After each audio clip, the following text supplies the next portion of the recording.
Judy, why did your eyes look so depicted when you were that age, when you were younger? Some things have changed since you called me. I You got demented eyes. Pupils are white. So married. This is when you was younger with your brother. Pico was fat.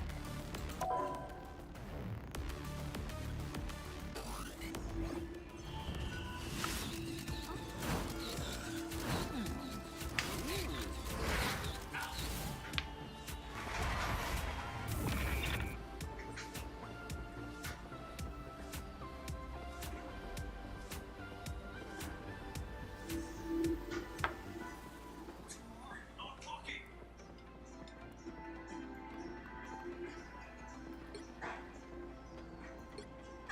Uncle.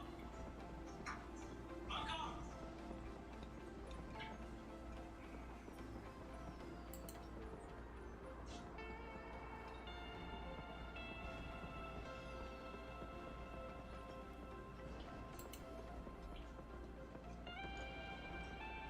Sato. Soul powered. You return. To settle affairs with your brother. Not with me. Sato, I reflect you. Then you die as you have lived. A coward.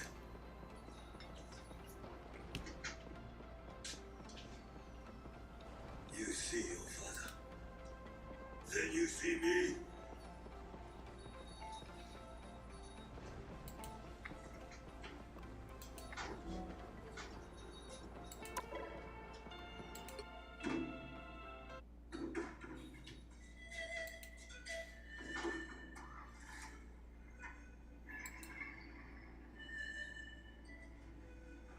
Show intros. We just have a good time with music. We clean, we sing, we do these things on Saturday morning. We call Pine Soul. Nothing.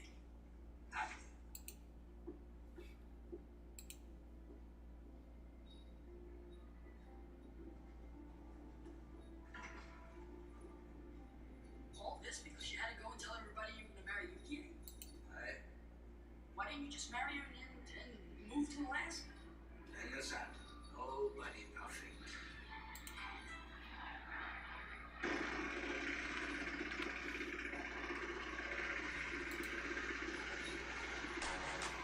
Charlotte, start your day with the team you trust on WCNC Charlotte Mornings. When breaking news happens, We're already live on the scene before you wake up. now live in Fort Mill this morning. Weather impact alerts keep you safe and prepared during severe weather. Up to the date drive times and traffic information. Join Ben Thompson and Lisa Washington We have an update right now on the story that we first told you about. on WCNC Charlotte Mornings. News that impacts you. Weekdays starting at 4:30 and streaming on WCNC Plus. You're looking for the triple cap. They should be able to get it. They just need to get the cap out of the way. Washmania is going to fall. And Zero Tenacity. Triple cap with 2 Bob on the board. And this composition is even harder to be able to attack into because they have all of the usages of a defensive ultimate right from the rip. All business are going to have to take this attack in stages. They need to bleed the resources out from Zero Tenacity, the Soul Bond, the Cocoon Revives coming on through from Knuten and Oasis. At the least, they're not running the Star-Lord, so there's not 3 of them. But Smashnaz on this torch has been an absolute monster that all business just have not been able to extinguish. Zero Tenacity hovering the Thorn here on the defense. They were also hovering the Hela for just a moment. I don't know how much of that's going to make it out of spawn. They were potentially looking at even more revives, but they are actually still on this Thorn. They might actually try this. We've only really seen this from the very few teams in actual Ignite. We saw it a little bit in the qualifiers from teams like not OTPs, where Cringe Alarm tried to get in as they were just target banned on their penny every time.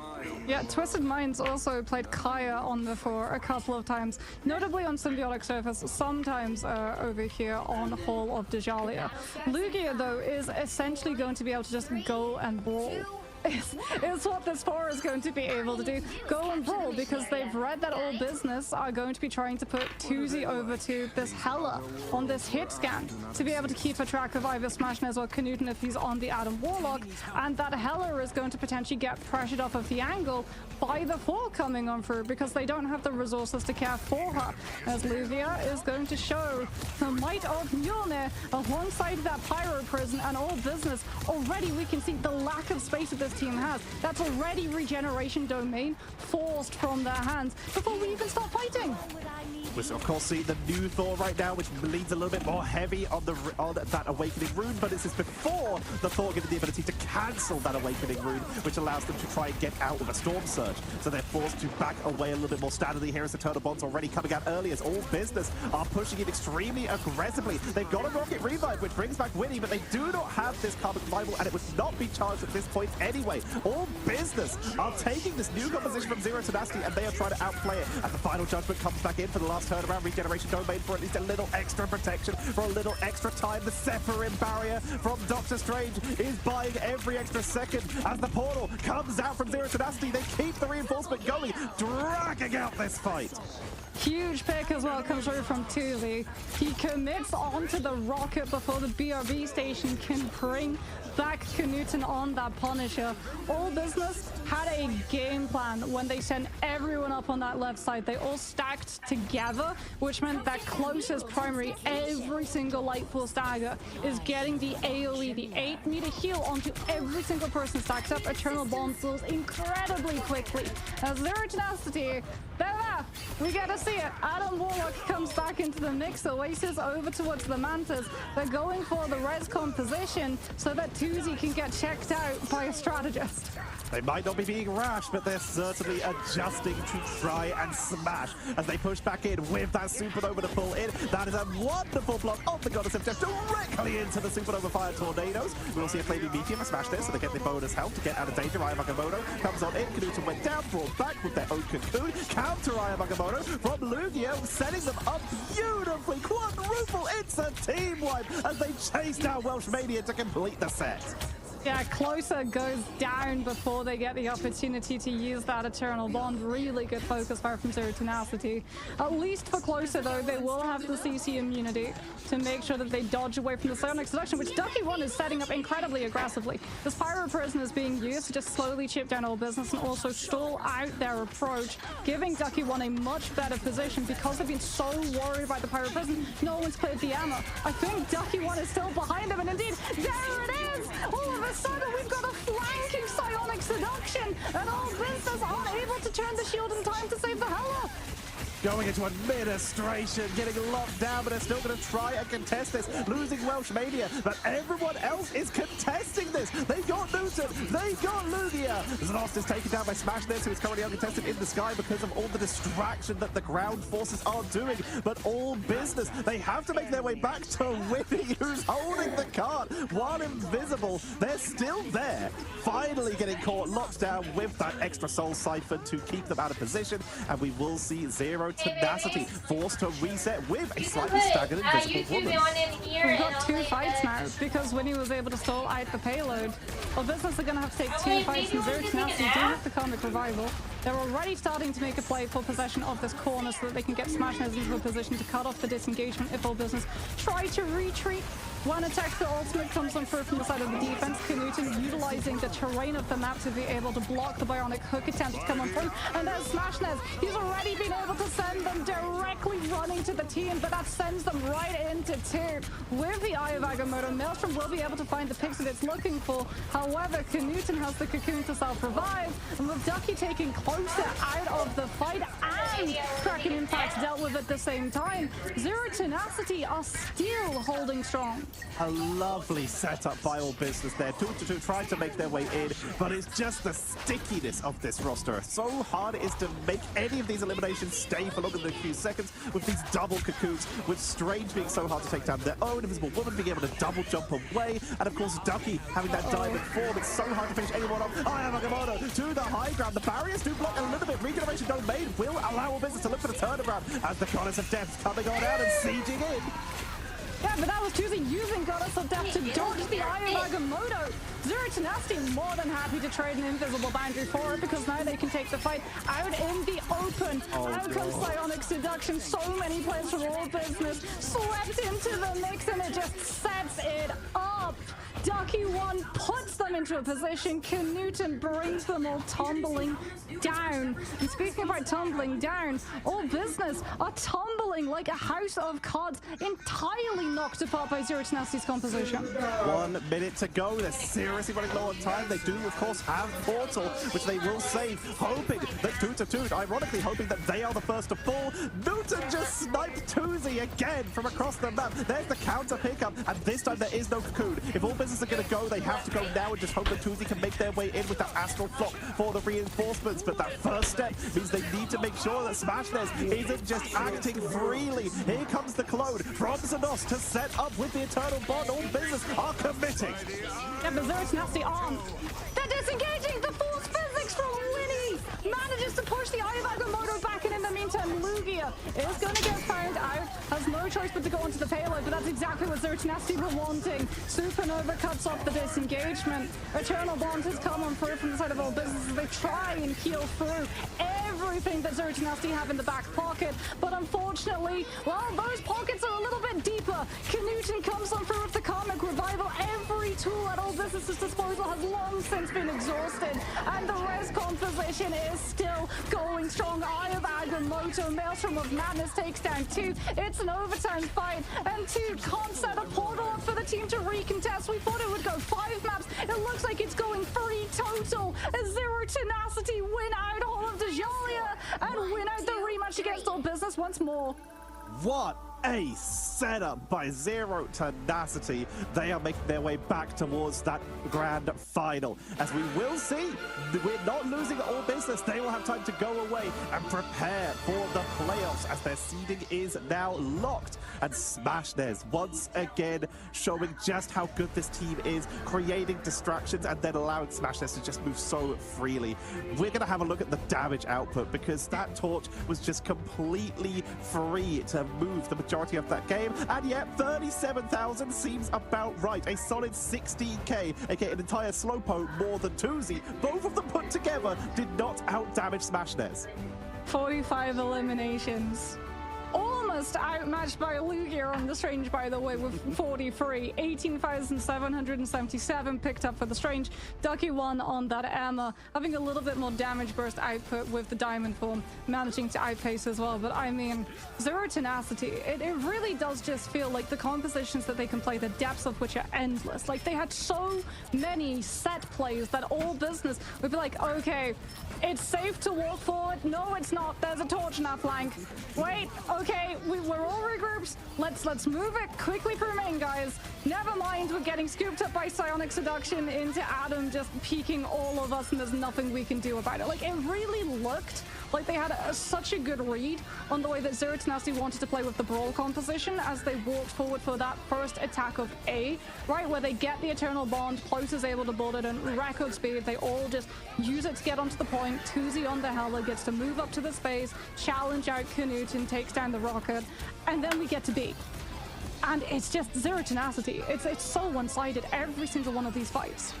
And we would be completely remiss to not talk about, you mentioned them getting set up on or being scooped by Psionic Seduction. It was also, okay, someone got taken out, let's regroup. Oh, we're still not grouped up because Knuten is a sniper on this Adam Warlock, pinging people from across the map, finding the pickups before they can even move out as a group, keeping control and making it so that this Emma can move around a lot more freely because there's less people to spot them.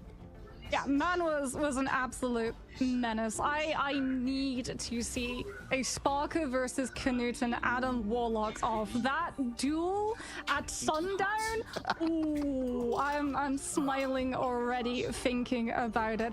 But no, Zero Tenacity, it feels like they came into this match knowing that a lot of what they wanted to do on some of the other maps had been given, right? That All Business would likely have gone into their scrims and said to teams, hey, can you run this composition because we're we're probably going to be going up against this team, play these heroes like X, Y, and Z so that we can practice against it, because obviously you're not going to scrim the team that you're going to be taking on in the tournament, right?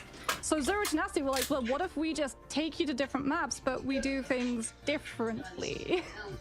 Because they prepared, like, you just saw Puff coming out with the Storm. They prepared for the Squirrel Girl. 100% they prepared for the Squirrel Girl, going for something that is not going to be on the ground, so the Squirrel Girl's going to have more problems. But no, Zero Tenacity just continue showing comp after comp after comp. They really do. We can ask them about some of those comps as we have our interview with Oasis coming in here. For starters, congratulations, yet another win with yet another comp. Yeah. Finally we won and didn't lose like last time. So how long have you guys been sitting on the Lunar Hawkeye? How long's that been in the kitchen for? I mean, we just do our thing, honestly. Like, our coach says what we should go, and we went it, and it works out perfectly, I think. Mostly because Knuten is just the best Hawkeye in the game. Yeah, he's Clint Barton. Like, there's no other way of saying it. That man is 100% the real life Hawkeye. We did, however, see something a little bit different, though. You tried something in the start of round 2 in that third map that didn't maybe go as you all expected. Would you like to talk us through what the plan was? Yeah, I don't know. We just have a really good Thor player, and like Lugia goes, he's like the best Thor I know. Though, I mean, honestly, I don't know what we were thinking. It didn't work out at all. It was kind of shit, but you know, our coach told us to go it, and in the end, like, if he tells me that I should jump off a bridge, I'm jumping off. Like, he's my goat. I listen to him. Okay, she did. So why do you think Triple Res, or do you think Triple Res is still just as strong as it was in the previous match, or do you feel it's actually getting out-tempered by some other composition? No, he's gonna rest his eyes. Right. I mean, it's kind of hard to say, because like I feel like it's the opposite. So I feel like Triple Comp is probably the best composition in the game, but it's like if you get truly perfect with it, it should be the best. Like, I just think I don't know what to say. I just think there's one weakness, which I don't think I can say. I don't think my team would like if I said that weakness. Don't reveal team weaknesses. Yeah. We do not want the coach coming after us. No. This one don't have the tab. But yeah, I do think it's a really strong comp. So you've mentioned your coach a couple times now. Who is that, and how long have they been with the team, and how have they impacted how you guys draft and play? Yeah, he actually does a lot, like, to be honest. He's been with us for around 3 months. He was with us even before I even joined this team.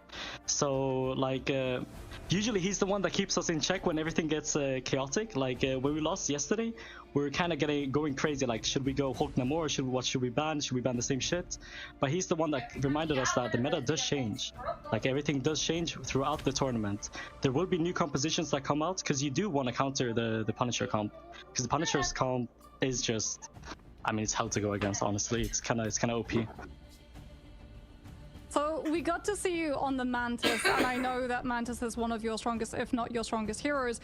Getting to see as well so many of those sleeps coming out onto the Captain Americas. Do you have any advice that you want to give to Mantis players on how to be able to play that hero into dive situations? Yeah, you need to damage boost more, I think, and kind of play your old. I mean, it's really weird, honestly. Like, you just have to be careful of the Emma. Don't get grabbed. That's kind of the big thing. I got grabbed a lot, especially within scrims. I would ult and I would just walk straight ahead, like I did in season 0, and I would get grabbed in one shot. And my team, they sit there quietly, but I know they're judging me, for example. So that's kind of the big thing. Don't get grabbed. All right, and the final question is, you're moving on once again to those finals of this group. Do you have any message for your opponents, for your team, and for the audience who are watching you? I don't know. I really just want to win. Like, Tanuki was talking a lot of shit in DMs. Like, he think we had a player with like 15 FPS. His PC broke down and everything. Like, everything was just going to shit. And I feel like we were judged a little bit too much on our performance yesterday. I still think we have a good shot. Well, thank you so much for joining us, Oasis. Give our best to the rest of the team. Congratulations on the win. We'll let you get back to the rest of your day. Thank you so much. a series that we expected to be close, was extremely in some cases, and then we just saw Zero Tenacity find yet another gear. They are going to be so terrifying heading in to these group finals and then into the playoffs. But we have another match coming up after this. Insomnia GG versus Virtus Pro, who have found themselves in the lower bracket, qualified for the playoffs, and are now beginning to create a recovery. And speaking of recovery, you should all be checking your inventory right now, because if you've been watching us over the last couple days, you should be building up towards these Twitch drops. We have that spray for the Will of Galacta. We have the nameplate, a classic magic emote, and a new costume where you can play in style. And you get that just by linking your account on Twitch and just watching these and select other streamers' broadcasts. It's literally all you have to do. Yeah, it's very easy to be able to do, but this next match is going to be anything but. Given how close Insomnia have been able to take some really strong teams, like their match yesterday against Rad, when the distance, I really thought you were casting, and I'm sure you believe so too. When we went to Symbiotic Surface, for sure we were getting locked down into a map number 3. It was so close. Insomnia are another one of those teams where they just pull out the surprise stuff when we least expect it. Even with a sub coming in for that matchup, they brought it that close. Let's see if they're going to be able to repeat that success versus Virtus Pro and take it even further. But first, we have a break so those players can get set up. Don't go anywhere. We're heading into Insomnia versus Virtus Pro after this.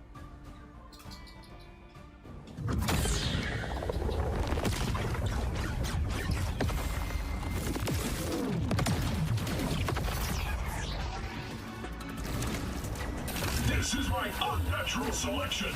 Extermination!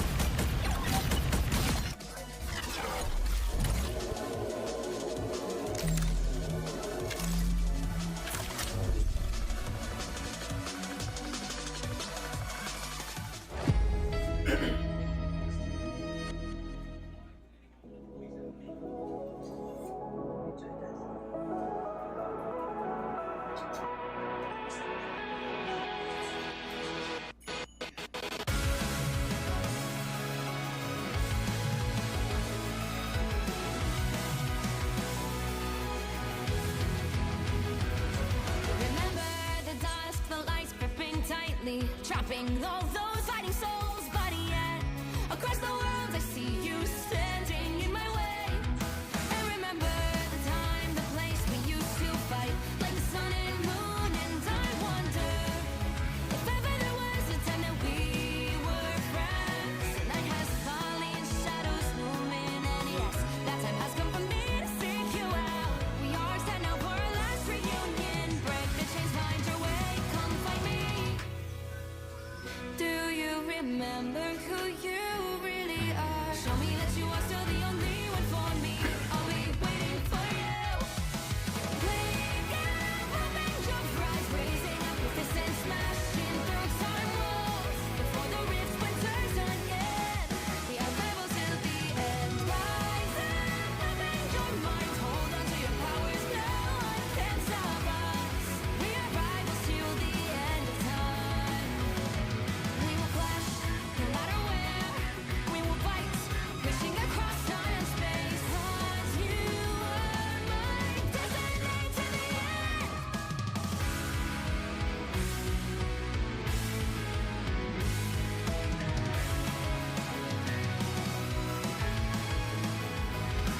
You see the dawn, the flames burning brightly, shining on those memories. And yes, across all time I see you turning the tides. And do you see now our time, our turn? We can still fight like the wind and fire, and wonder no more that now is the only time your heart is mine. Light has fallen, darkness grows, and yes, we fight for our destiny and fate. New days smiling for the past and future. Break those chains, lead the way, fight with me. And when you wake up, open your eyes, raising up your fists and smashing through time walls. Before the rift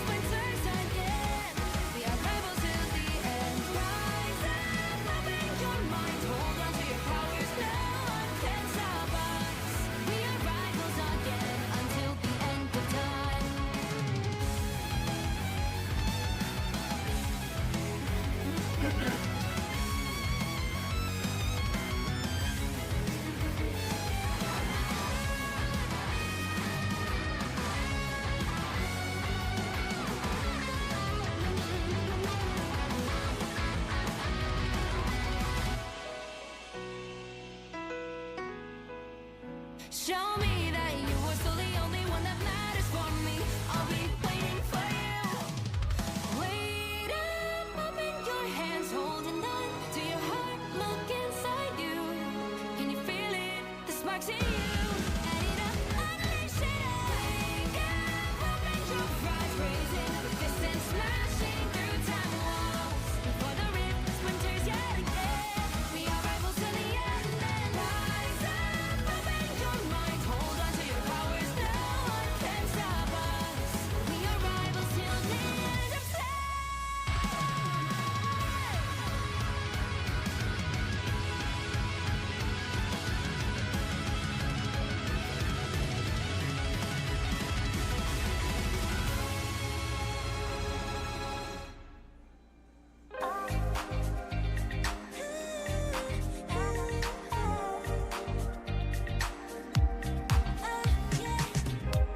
한껏 더 높이 날아올라 내 누워진 밤하늘을 가로질러 Oh yeah, oh yeah.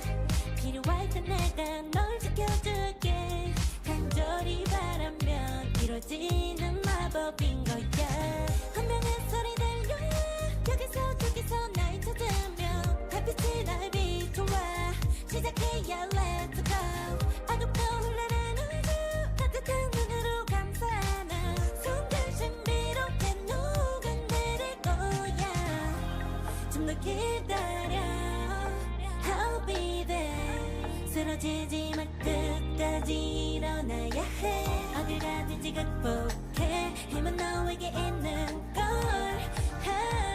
소리 높여 노래를 불러 작은 걱정 따윈 던지고 최선을 다해 작품을 쳐봐 어둠이 떠날 때까지 아름다운 꿈을 밝혀봐 우리에게 달려서 그 세계 운명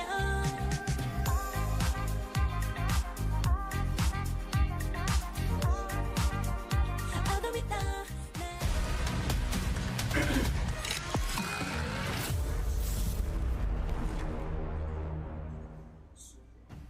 No time for sleep, only time for games. We are here to decide one more seed for today. We have another best of 5, and it is Insomnia GG versus Virtus Pro. The Legends find themselves in the lower bracket, and now they're competing for that slightly higher seed and that finals in their group.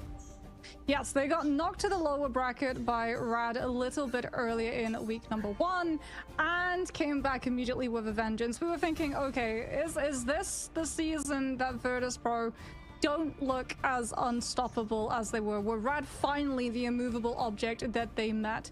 No, they absolutely demolished with a 2-0 performance against Young Kanda. And going into this matchup, I feel like, again, we're definitely going to be seeing their domination, a map type which before has been a sticking point to criticism of this team, given that it is the map type that they've dropped the most amount of maps on, has improved significantly since they started picking up the res composition with the Cloak and Dagger in it.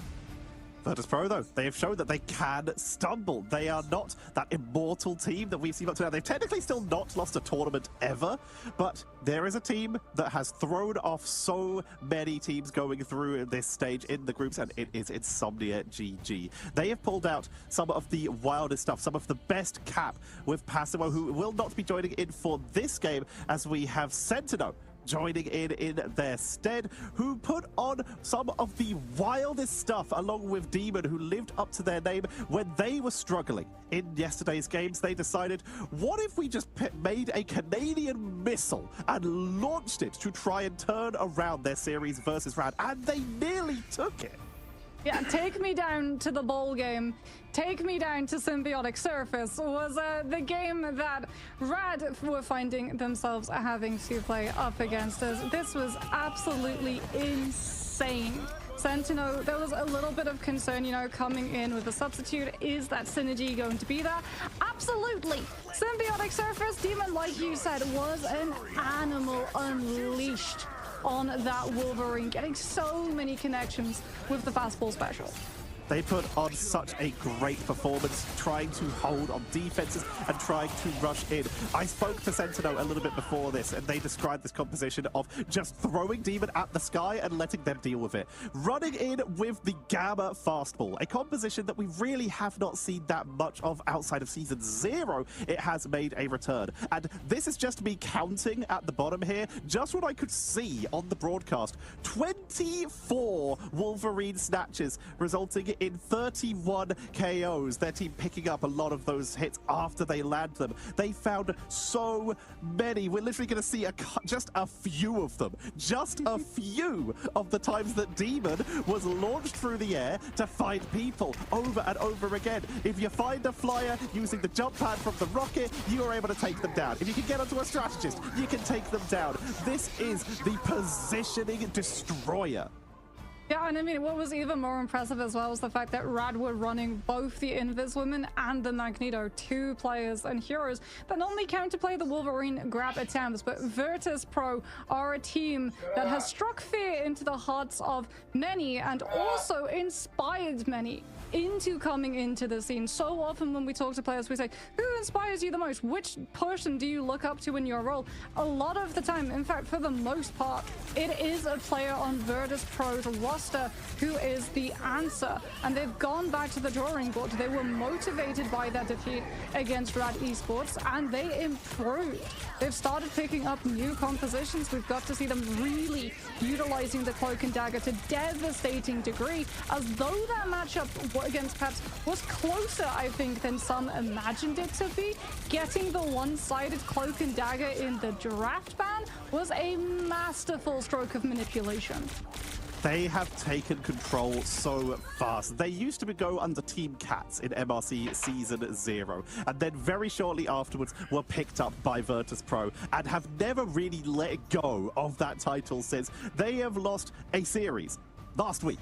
That's when it happened. We found it. We found the series. And now they're looking at the potential of losing their first tournament, but they're already recovering. They're already building back up. That healing factor is active, and we are getting ready to head into our game number 1. Can Insomnia GG pull off the second defeat of Virtus Pro, or will the Kings claim their throne and head on to those group finals? Well, Insomnia definitely are not going to go quietly into the night. That overtime fights are the stuff of absolute legends. But what is going to really impact how these two teams are able to fight is the advanced pick and ban systems coming on through. Virtus Pro, as we talked about, really prioritize the Cloak and Dagger being removed from the side of Peps. Do they try and remove the Wolverine from the sides of Insomnia? Taking away anything from Insomnia is a risk, because Demon does still have options like Hela, Star-Lord, Punisher, and the Human Torch, which has been so devastating throughout these games. So far, these teams are potentially giving up Magneto, but it's not prioritized. They let Magneto go in exchange for the Loki. That is wild if you looked at some of the other team drafts, where the second that the Master of Magnetism appears, they are scooped up. Do Virtus Pro see money signs in their eyes right now? Is it a Magneto ban? It absolutely. It's being hovered. It's not locked. There's debate. It's not. It's a Luna ban coming on out from the side of Virtus Pro, as Insomnia still do not have the ability of saving a hero until a little bit later. Virtus Pro will be able to access the Magneto ban after they've saved Magneto for themselves. This isn't the first time Insomnia have done this. They have not banned Mag previously in some of their earlier series, so maybe thinking that they have a bit of a rumble on it, and including potentially that Wolverine to try and catch people. We also have Nocta, someone else who cannot be banned out here. They have played 8 heroes so far. Punisher, Adam, Storm, Hawkeye without Luna Snow, Winter Soldier, Ultron, Namor, and Hela, and have played incredibly well on all of them. They are very similar to like a Tuzi, for example, who just cannot be banned out. Well, speaking about being banned out, Virtus Pro yet again potentially one-sided cloak and dagger, as Insomnia are actually going to be removing Phi. So Fire Extinguisher gets taken to Johnny Storm. The Human Torch is taken out of rotation. Virtus Pro take out the cloak and dagger for the side of Insomnia, likely going to be leading into a save of their own, so that they get the one-sided Terror Cape advantage. And that's going to mean that their break points, their time to get these picks, is significantly shorter in comparison to what Insomnia have to slog through instead. If you look at Virtus Pro's last few drafts, though, they have leaned heavily into this Star-Lord and that Adam Warlock composition. Insomnia have the possibility right now to ban that Adam and try and remove that flexibility, what Virtus Pro have been leaning on very heavily, and they do exactly that, forcing Virtus Pro out of the little comfort zone they've set up for themselves in these last two series. Oh, Insomnia trying to force Virtus Pro into Psylocke. Virtus Pro, by the way, still managing to secure Luna and Psylocke through this mix. This is why Insomnia likely also prioritize having that Loki, and they go for the save of Invis Woman so that you can use your Invis passive to dodge away from the auto lock of the Dance of the Butterflies coming on through. Sparker's Psylocke is something that has been talked about since Season 0, where players said that it was the best, not just in the EMEA region, but in the entirety of the world. So to let this one go is definitely going to lead to a very interesting match, as it's going to be Sparker versus the entirety of Insomnia's back line. Can they shut down this dive? Especially because it's not just the Psylocke that made it through, it's the Luna and the Captain America too. He's got all of the tools at his disposal. It's given them a lot of flexibility. So far, VP have shown the least amount of characters in Ignite, but we obviously have months of experience showing stuff, like you said, that Psylocke. The first time it has appeared in Ignite for Virtus Pro. Will it be enough to try and break the backline? As of course they bring out that Captain America to capitalize with it. We also see Relaxing Knights forced off the Invincible Woman for one of the first times. They have been playing it so consistently because that Loki did slip through the bad phase for them. Yeah, and Insomnia are not going to have the Magneto either, so they've got to go over to the Strange and the Hulk, which means that Demon is indeed going to be piloting that Wolverine, as both of these teams are going to be coming out of their spawns. The min-maxing comes on through. Jeff for the speed bubbles to get everybody out. Dark teleportation for Virtus Pro as well to give them that little bit of extra speed boost from coming on through, as Sparker on the Psylocke and Phi on the Star-Lord get ready to launch themselves into the backline. Wolverine sailing on path, looking for an early pickup. Virtus Pro on point. They have Iron Bulwark. They have incredible mobility. Nevix on the Venom for the second time in 2 days. But Phi will be the first to fall without Adam. They do not return. The Star-Lord swaps immediately onto a Hela. Nevix actually goes for the Venom to be able to jump in, tether multiple players on up.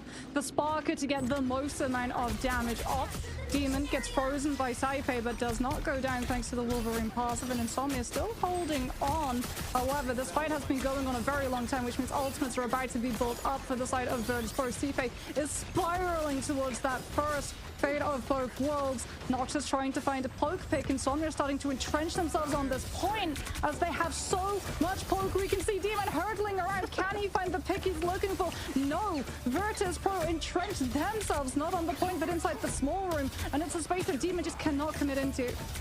We already mentioned, we see Saint Tabo. They try to target up into the skybox to look to see if anyone is up there so they get the good angles for the site. Lurkin taken out as Drindro showing this one-sided cloak and dagger composition. Dancing the butterfly into the backline, and we're starting to see the positioning taken by Virtus Pro, finding the Karmic Revival and setting on through for another counter pickup to remove that Adam, but they were able to revive themselves with the Cocoon to keep this as a 6v6. Nevix has moved on to the thing, clobbering time for the lockdown to look for the turnaround. Everyone's going to get locked down with the counter. Ryan Bakamoto, invisible boundary for the push on in. Insomnia going to try and take this. If the Meteor M can land, they can turn this around, but it is completely blocked out. And the Goddess of Death is still going because Meteor M had one-shot capability, but it also absorbed all of the damage that could be bringing out Fire's ultimate early.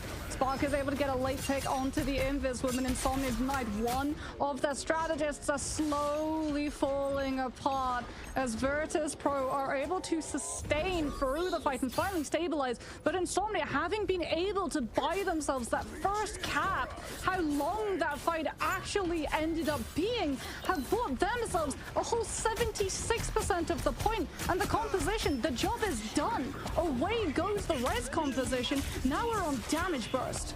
There is no reason for them to try and pick people to go in for long, drawn-out fights. They just need to win one, maybe two. So it's all about pushing in and creating openings. As such, Demon onto that torch to push on in. They've got Nocta to try and snipe people on the backline with that Ultron as they push on in. Sparker, though, is doing so much work, making it very hard for Sentinel to really find an opening as they're getting focused down so much. But Sparker will be the one to fall as Demon pushes on in. That's huge. Virtus.pro was relying on the Psylocke keeping Insomnia's backline in check. Now it has to be an Eternal Bond because Virtus.pro can't afford the point to flip.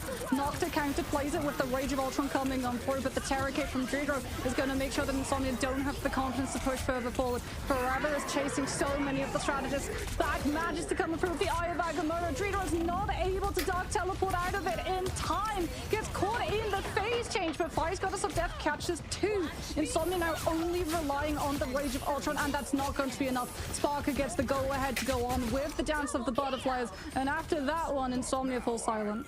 Vi just saved their team that fight. Relaxing Knights getting a stolen ultimate onto that Eternal Bond, setting themselves up for what looks like a one fight. But Vi found two perfect shots. Lurkin and Relaxing Knights sitting together, and they are picked off fast enough to allow Virtus.pro to hold the point. Insomnia, they portal in. They get a very quick pickup onto Vi, and they push on in. 90% for Virtus.pro, but if Insomnia can clean this out, they might be able to take this round one of game one. That portal is keeping the reinforcements coming. The Loki firing squad up on the high ground is pushing on in. They're trying to keep the pressure onto the thing.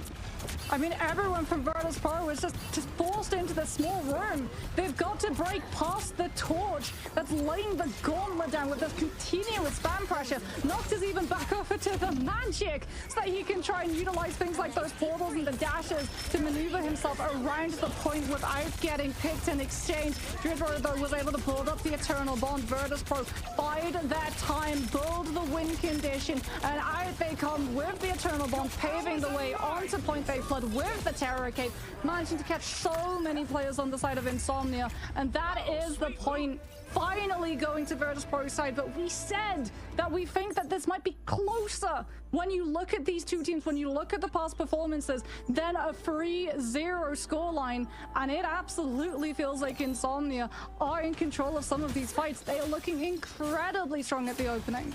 It came down to ultimate economy, having the reinforcements coming in with the clobbering time, setting up, preventing any of the strategists from getting any of that healing output. Virtus.pro controlled that final fight even without having to strange in, which they do have available. As a reminder, it was not bad against them. They just have chosen not to do it. Instead, just going for quick reinforcements, like Fire swapping over to that Star-Lord instead of the Hela, just so they can get back to the point faster. The exact reason why Nocta swapped over to the Magic, but being sent to the Thing, massively reduced their mobility, and they were picked off. Fire as well on the Star is going to be much harder to lock down than the Hela. As we saw, that portal fully directed on the Hela's location before Virtus.pro were able to get any form of heal. Fire was just gone. Plus, he's going to have Galactic Legend and Insomnia banned out of the Magneto, and the Emma have no ultimate that can be used to absorb it nor sustain it, as right now they don't have a single strategist ultimate. So out comes Pyro Prison trying to buy themselves the delay. Meteor M catches them, but you have to be sure that it doesn't catch the rooftop. The Spinzy's still able to find the value, fading out the regeneration domain before we even start the brawl for the point, and that means that Sparker doesn't have to worry about the Loki AoE healing everyone back to full for his ultimate. Dance of the Butterflies comes on through, and off of that, Insomnia should be losing this first fight. You can see the incredible chase potential of that Psylocke running on down to the Venom and making sure that they do not get onto the point. And this time Virtus.pro take extremely early control. We're seeing Insomnia. They are adjusting. Sentinel, they are moving on to that Captain America, inspired by Passimo, who saved their team so many times with this maximum sustain onto the objective, and now giving them some backline dive potential to keep the pressure on. They have Supernova, Eye of Agamotto, Rage of Ultron, Invisible Boundary, and almost having that God of Mischief. Everything is available for Insomnia. How many resources do they burn to flip this? Aya Agamotto potentially forever doesn't want to use it against the Vanguards. He needs the backline, but he's being bodyguarded out of it by Nevix on the thing. Demon comes on through with the Supernova, and Aya Agamotto finds its target, but a beautiful Terror Cape from Vidro actually manages to pick the Strange before Maelstrom can find the picks against Virtus Pro instead. Eternal Bond comes on through. Back in we go with Sparker's POV, catching both of the backline strategists, combined with Nevix's power off of just the thing's fists. Insomnia are driven all the way back to spawn.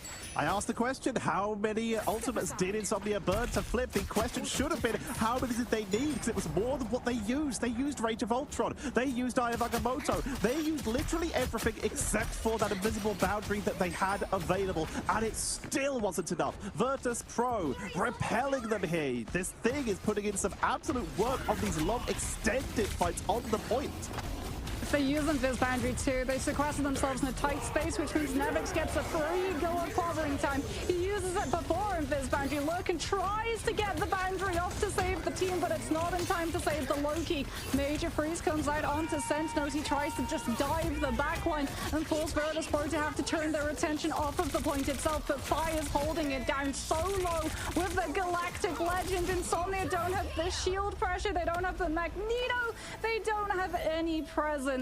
And what looked like it was going to be a continuous back and forth, a very much chess into checkers match between these two teams, turned into a dominant Virtus Pro performance as we went into the falls. Very nicely done. We saw the ban onto that Adam, thinking that might have been an option, but there was still that Psylocke. Like you said, Sparker just being allowed onto a different hero for once and proving that it still has a place. Virtus Pro with a solid opening, but again, we saw Insomnia moments of brilliance where they nearly took it. But Virtus Pro, that is vintage. Sparker 24-1 is actually insane. 53% accuracy as well on the Psylocke. 14,595 damage by 20-2, and one of those was when he just got immediately accosted by a portal jump. He got mugged essentially by the entirety of Insomnia jumping directly on top of him. I think if you're Insomnia though, like, you go Symbiotic Surface. At some point in this matchup, you go Symbiotic Surface. It's by far the map that you felt the most comfortable, but we did see cracks in terms of the Atom composition. Letting Sparker's Psylocke through the mix does mean that you have a hero who has enough mobility as well as the damage to be able to just fully punish the Karmic Revival positions. And this thing, we have not seen it much at all. Getting massive clobbering times to lock them down. Yeah, you can struggle into these massive healer compositions, especially if there's triple strategists to make sure that you can try and sustain through these fights. They can't heal if they're being in the process of being knocked around by the thing. Nevix adjusting the composition, even though they had the Strange available, which we've been seeing so consistently. They decide against it, even though they had a Venom potential for themselves, if they did lock it earlier. They swap over to the thing because they know it's what they needed to just keep people in place, and it works. Mwah, chef's kiss beautifully. Not just that, not just about keeping people in place in the terms of Insomnia's team, it also kept Sparker up. Damage reduction is attached to the thing's jumps, and we got to see a lot of the time when Sparker was going for the Dance of the Butterflies, which can sometimes leave the Psylocke vulnerable as you come out of that ultimate, because a lot of the time when you're setting up your Dance of the Butterflies, you have to use your dashes, your 2 dashes, to get into position to be able to use them, and you might not have them back on cooldown after the ultimate ends, which then leaves you vulnerable to being picked. But no, they played perfectly, the thing essentially being a dive target, no matter the fact that he is as solid as a rock. But we'll see if VP have as solid a performance in map number 2 after this break.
We are back with our game number 2 coming up. Virtus.pro sent down into the lower bracket, but have seemingly become the waking giant as they have been stomping their way through. A couple teams have given them a little bit of trouble on the way, but no one has yet been able to set up an effective roadblock. No one has yet been able to set up effective bans against this team too, because like you and I, we were discussing it in the 5 minutes of downtime. Like, how do you even approach banning a team like Virtus.pro, where they have so much experience in the esports scene already, and so many regard them as having the best of a certain hero multiple times in that same role? So it's like, okay, we banned out the Punisher, we banned out the Torch, we banned out the Hela. Well, they've still got Psylocke, and Sparkus Psylocke proved that it is still the best in the entire world. Oh, they've been picking out a Warlock literally every game, and Spark has been playing very well on it. Well, that's obvious. It's literally happened almost every game. Let's ban it away. No, that was a mercy. You will see the Psylocke come in, and you will have a rough time. Always in the backline, finding the Karmic Revival when it came out to literally immediately get a huge amount of damage and a quick blow-up onto Adam themselves. This is the fear that Virtus.pro can instill in anyone they go up against as we're starting off heading in. Will we see Insomnia adjust their draft as they are heading to their favorite Symbiotic Surface? Yeah, this was one that you and I thought was definitely going to be coming at some point in this series, and it is now, as Emma is going to get banned out. The last time Insomnia saved the Loki, thinking that it would be able to shut down things like that Psylocke, still go for that Loki save. Maybe they want to pair it up with something like a Punisher so that you can use the regeneration domain in your ultimate cycles, as Virtus.pro continue the tradition that we saw of Burnin, banning out the Luna and then grabbing the Magneto for themselves. Which means they're almost certainly going to get that one-sided Magneto, as Insomnia will not have an opportunity to protect anything until right at the end of this advanced pick and ban phase. So where else do they choose to go? How do you ban? We've talked about it, and you can see them taking extra time. They're going to start off simple. Get rid of the stuff that can protect the backline. Remove the Loki. This is a solid, safe first step. But where do you go from here? Could we see one-sided cloak? Do they ban it out finally to prevent that Terror Cape? Surely. No, it's still Fire Torch. Virtus.pro are going to get one-sided Cloak and Dagger again. If Insomnia lock the Torch, Virtus.pro are immediately going to be saving the Cloak and Dagger yet again. Run it back, apparently, says Insomnia. Let's just do that again and see if it works better this time, as we will see Virtus.pro looking for the very, at this point, standard. How times have changed since last week. The Cloak and Dagger getting protected in this second protect spot. Insomnia, it comes down to one ban and one protect. This is where you make something matter. Do you mirror again and ban Adam for a second time? They look at Luna, which means but that lets slightly weaken through the Psylocke, but it's still good.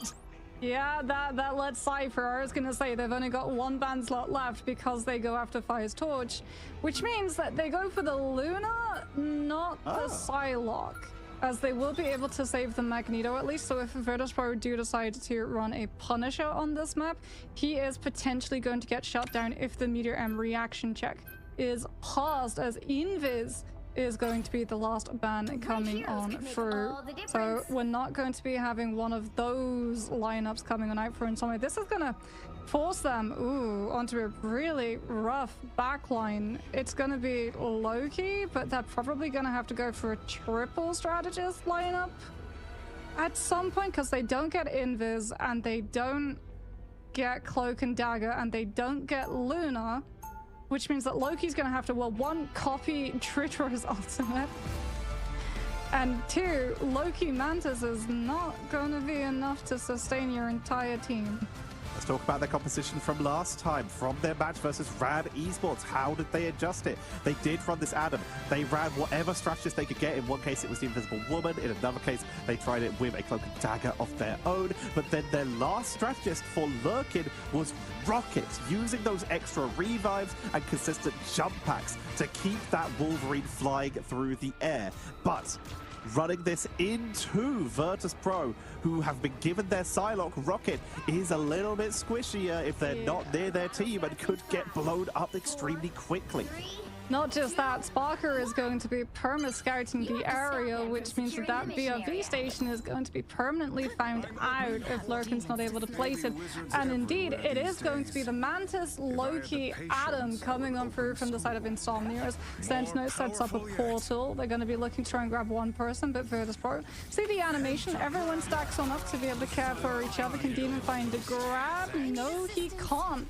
Virtus Pro have already fully abandoned high ground and fall back to point itself, which means that Nocta should be getting a lot of poke pressure, but Fi gets bubbled with the Bulwark and to be able to counterplay, and Insomnia are forced to drop instead. Virtus Pro, they are playing a lot of retreat play here, giving up a lot of percentage, but that's because they want to make sure that they have the right angle and the right timing with that Iron Bulldog on the Blaster Barrage. There is a Demon pickup, trying to focus onto Finzi, but with that Light Cloak, it's almost enough to keep them topped up, but Lurkin will get the finishing blow. Nevix is taken out, and Insomnia, they show why this is their map of choice. One by one, they are able to take down Virtus Pro, creep on in, and Nevix is like, all right, Wolverine's here, time for Thing. My distance, Eric. Time to go to Thing indeed. No more grabs, as Insomnia, they're not going to have all of the access to the flight of the Wolverine. A little bit scarier than Flight of the Bumblebee, if you ask me, as Lurkin is still on this Mantis rather than that rocket, so we're not going to be getting the continuous super jumps for Demon. However, this Wolverine can still look for the grabs onto Finzi. CP is actually on the Invis woman right now, having the counter grab, of course, physics to try and stop any shenanigans of Vanguard getting nabbed out early. It's going to be Galactic Legend with the Bulwark from the Magneto, already forcing out both the Soul Bond and the Regeneration Domain, as Nocta was a little bit too far away from the Loki's doppelganger side and was forced to invest the Soul Link to make sure he survives, which means that Sparker gets an absolute smorgasbord of targets with the Dance of the Butterflies. Both of the Revivers are taken down. They will come back, though, as Nocta brings themselves back through that cocoon, bringing the Karmic Revival to keep this push from Insomnia going. Making their way back in, but Eternal Bond for the turnaround. Dredro is in the backline, and they have turned to duel them. Do not let them get away with this for free, but a retreat up to the high ground. Dredro took out Forever and escaped with that Dark Force teleport. Finzi's able to pick out Lurkin as well, as Sentinel is going to go over to the Groot, as we're now going to see them try and use things like these walls to give them that space to not go down to the poke, potentially take an off-angle play without getting instantly jumped upon by a Star-Lord, by a Psylocke, as Demon is pushed back yet again, quite literally, by the force physics coming on through from Saipe. Last Stand is in play for the Wolverine, as is Invis Boundaries. We're going to see the rock, paper, scissors matchup between the strategist and the duelist to see if they can grab them out of that space. Strangling Prison grabs them in an entirely different way, and the Meteor M from Forever scoops out Sparker. This time they're all right next to that Regeneration Domain. Demon comes in with the Last Stand, takes out Dredro, and it's just back and forth between these teams. Insomnia are pushing on in. You can't pick up the Thing, but percentage damage is percentage damage. Don't matter who you are. As we see Insomnia pushing on in. You mentioned Flight of the Bumblebees. It's Wolverine, so it's Flight of the Bumblebees. Sparker is about to be dancing to that tune as well. We've got Dance of the Butterflies coming on out for the duelist on the side of Virtus Pro. Insomnia, though, it will be at the start of the fight. They've got enough bodies stacked. The Loki doppelgangers right next to Nocta. They're not making the same mistake of needing to overlap both the Regen Domain and the Soul Bonders. The fight is on the point. Nocta drops to be with the team. Terrorkit comes on through, but the Atom is able to avoid it. Sparker's still holding on. He's waiting for those resources to be burned before he takes center stage. The first resource is burned. Everything else is still a little bit further away on the cooldown. Meaning Sparker, they have the trigger. Is Soul Bond available? Regeneration Domain is, and that will shut this down. But now Sparker burning yet another resource can start to get onto the backline. Dredro coming in with that Eternal Bond forces them into the doorway, meaning this is a very grouped up area where Relaxing Dice will get taken down. Immediate Karmic Revival, but reinforcements come in for Virtus Pro to make sure that they have everyone on the board. Nevix got trapped in there by the group walls for so long and still got out. Dragon Prison onto the backline, but Guardian Barrier says absolutely not. Oh my goodness, Virtus Pro were able to turn it around. That two strategists both got grabbed up by the Strangling Prison, but the Guardian Barrier heal AoE from Saipe keeps them in the fight, and then Nevitz on the thing just gets to punch. Ding ding, round 2. Insomnia gets sent back and have to find another way to reapproach. That, however, is Finzi on the Strange. The teleport recontest has been burned from the time bank, and Insomnia do have their favorite ultimate to use too. The last stand from the Wolverine. The Spy sets up, forces out Insomnia to back all the way up. They're going to have to go for a hard contest of this high ground, which is exactly what Virtus Pro are waiting. Finzi's waiting in the wings. In comes Ayavagomoto against the entire team!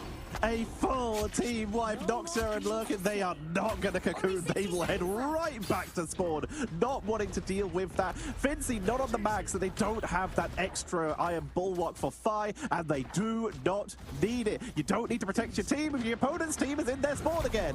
But they're going to try and portal past, realizing they might have a quick timing here, choosing to fight on the high ground instead of being sieged upon. They choose to take the duel, pushing on in. Final stand, Galactic Legend for the turnaround, though eaten by the Media M into the backline. Snipes out Ridro. That's a big pickup.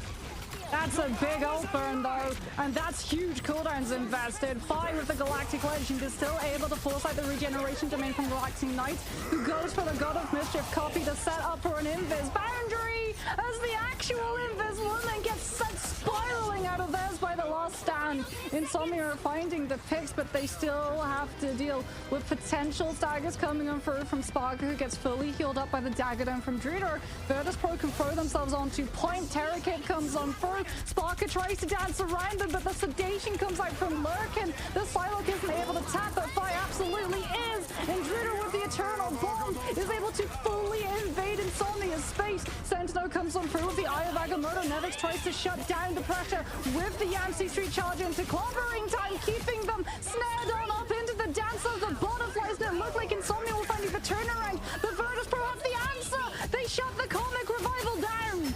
Barker has so much map awareness, always where they need to be, cleaning them off the board. But Insomnia, they did get back. Demon gets the double, holding on with everything they can. They hit point number 2, and Virtus Pro, they look like they had that fight on lock. But Insomnia, it was the objective where the distraction was happening, while Adam is pulling so much attention in his Demon, living up to their name, cleaning up, and they push on in. Insomnia, they refuse to give up. They are admirable for that, and they might be admirable for getting the triple cap here as they push on in.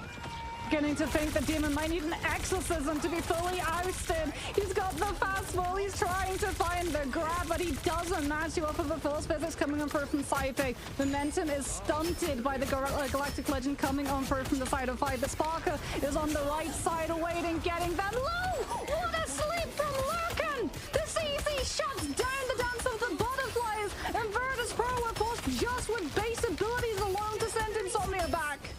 Demon has swapped over to the Punisher. They decided that they are done with that Wolverine, with the thing out here. Such a massive hitbox, and of course that flying Star-Lord. They're choosing to try and take them out, but Insomnia getting completely zoned out by Virtus Pro, who hold the doorway, taking out Lurkin. Forever gets Cyber though. They're trying to even this up. Relaxing Knights with the clone moving on in, pushing in with the Eternal Bond, but Sparker is on the flank, looking for the interrupts, just dueling out Nocta, keeping them out of this fight as overtime is ticking down. This distraction is buying so much time for VP. Yeah, it's also stopping Nocta from getting set up for Comic Revival, which needs the meters to be able to connect onto the bodies. Sparker was taken CC'd out of the ultimate, so has it back up almost immediately, but Nocta has the Soul Bomb, and Demon has the Final Judgment. Lurkin over to the Rocket, also has the BRB, so if a trade comes on through, Insomnia will be able to revive their players regardless. It's an overtime fight. Insomnia incredibly comfortable with taking these on this map. Virtus Pro outcome the staggers, but there goes Sparker. Gets sent out of the mix. Nocta 2 now going to be safer now that the Psylocke has been denied the movement, the space to take down the Comic Revival spot. Galactic Legend, they buy the space to deal with it with the regeneration domain, and then Demon buys them the pick with the Punisher, and immediately Virtus Pro are losing ground. round in this fight. Comic Revivals come on through from Insomnia, but it's Virtus Pro's players that are falling entirely unimpeded as Insomnia's side. They've just got to deal with a couple of stray staggers. The Soul Bond is there to solidify, and it's a full push of Symbiotic and OT. Never give up. Never sleep when there is victory at hand. Insomnia just keep going every time. The swaps moving away. They see the thing on the board. They move over to the Punisher to just try and melt it. Immediately it swaps over to the Venom to try and deal with that, to make sure that they're not going to be punished as hard. So Demon turns their attention onto Sparker. We are seeing the adjustment from Virtus Pro. They're realizing that, this different composition is a little bit rougher and we need some extra sustain of our own. They go back to Old Faithful. It's time for Sparker on the Adam Warlock. Dritro sticking with that Cloak and Dagger because it's insane. And Fi is going to have a lot of faith put in them on that Star-Lord.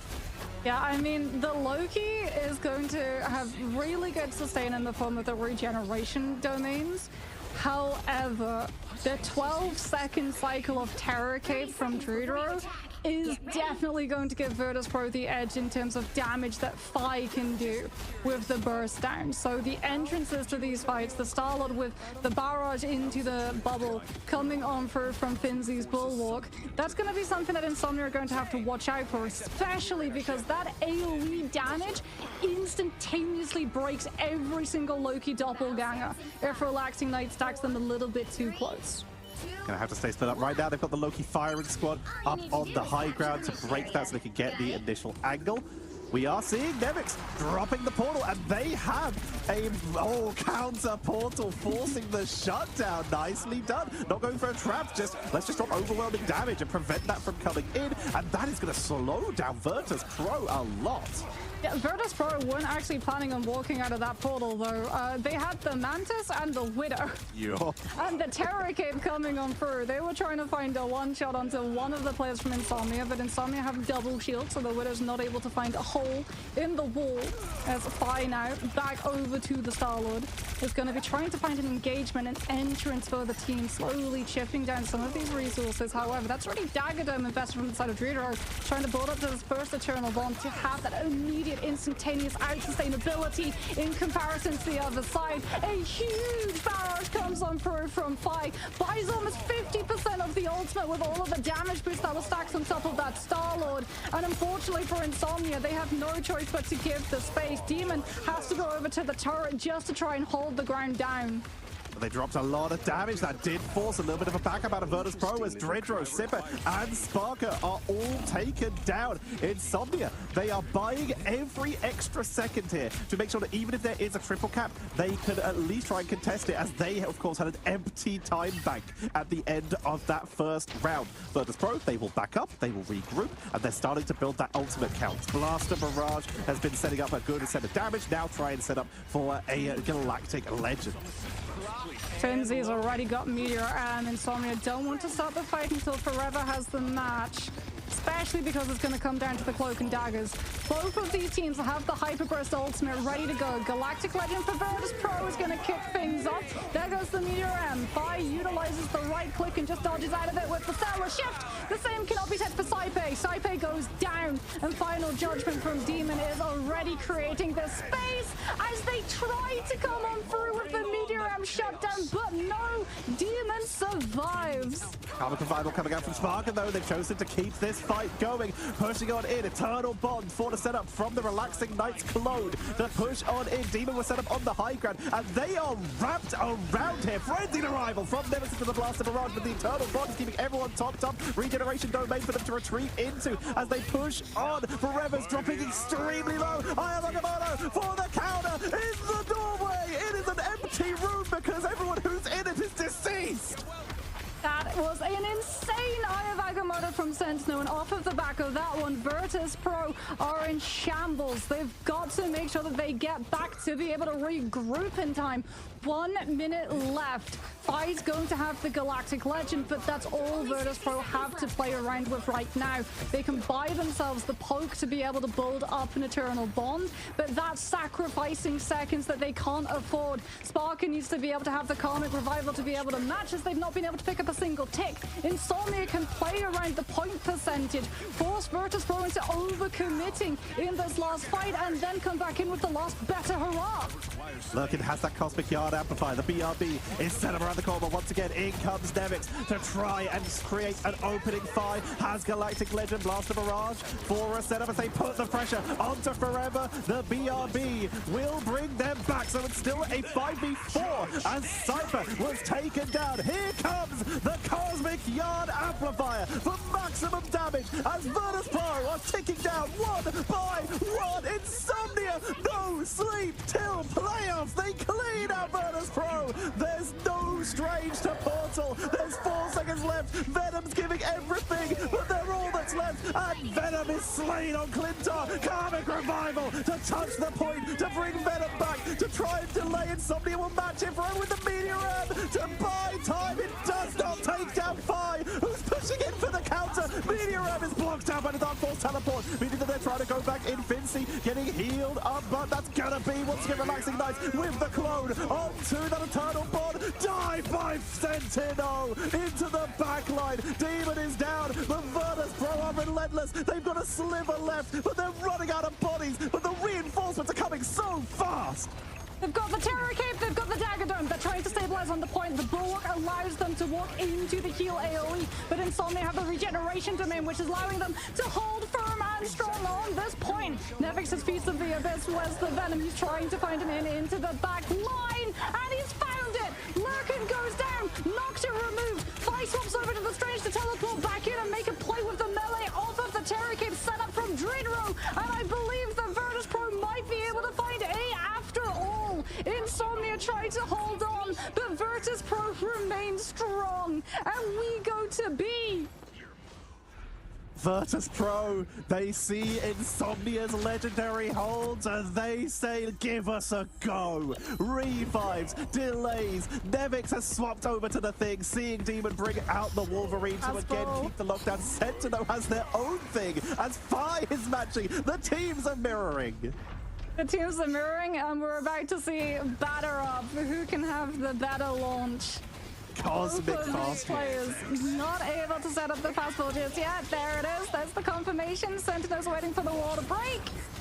We launched the Wolverine. We're in the air. We're trying to find anything that we can. No, we don't manage to grab it, but we do get into position to use Last Stand as Dridro with the Eternal Bond is making sure that they are out of the way of the Wolverine as far from them as they possibly can to keep that ultimate going for the full duration. Terror Cape actually removes Demon from the fight entirely as Solar Resurgence comes out from Saipe, just trying to give Virtus Pro the stability in this fight. They know with how long it took to grab A, they can't get slowed down a single time. Nocta takes down Saipe, and that's going to signal Virtus Pro pulling back. They cannot afford to get staggered.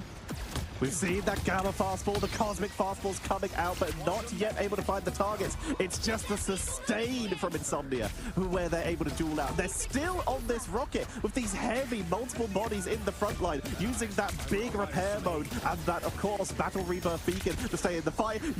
The Majestic Demon flying through the air. Fi forced to retreat as they were the one who was caught out. Will get back to their team for the sustained clobbering times available for both sides.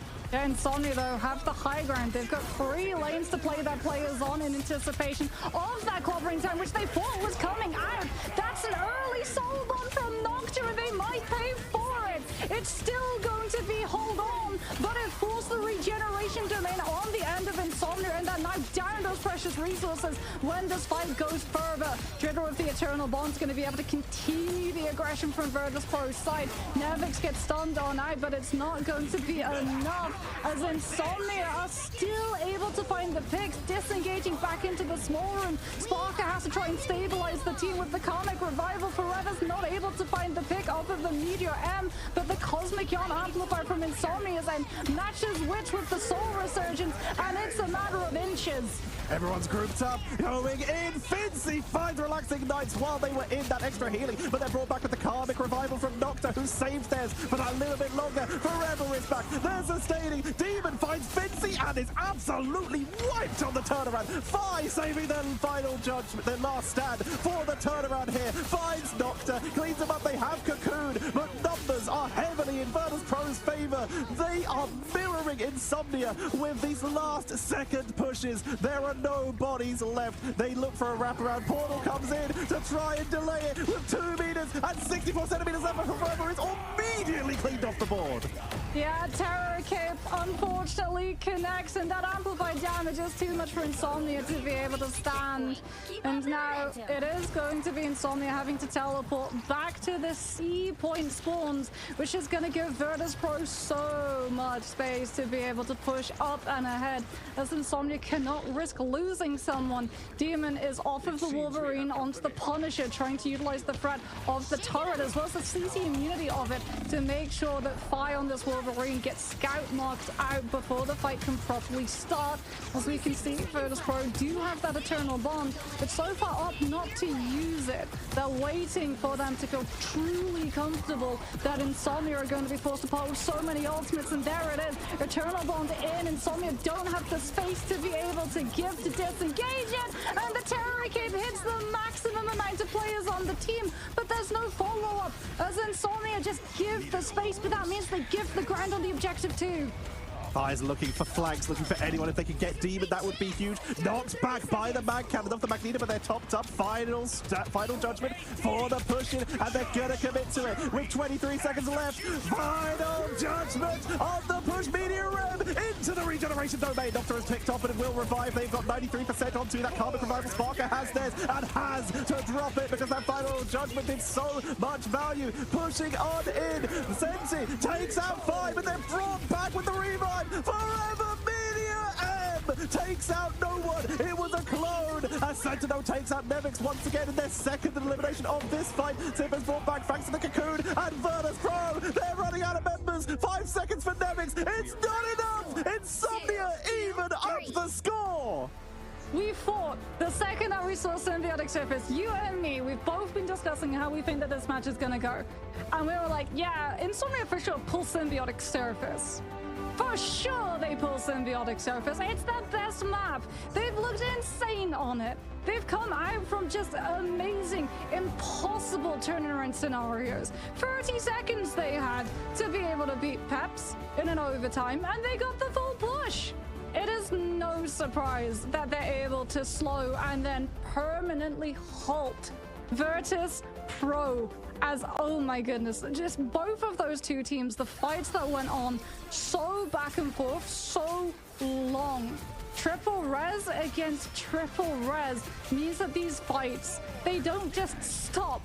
They continue after you find the pick, because you have to account for Cocoon revives, Karmic Revival, staggered plays coming on through. And when you've got one side with a Loki and one side with a Cloak and Dagger, every single bit of those resources can stop an ultimate, can stop a pick from coming through, can win you the fight.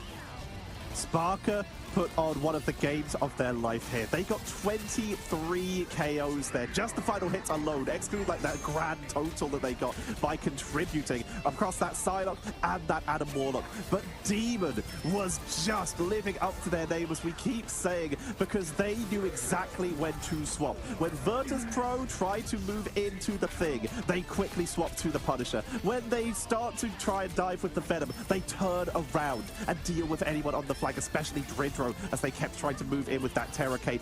This was an incredible performance by Insomnia on definitely what is looking to be their favorite map so far, and they're taking us into a game number 3 in this best of 5 with the teams evened up.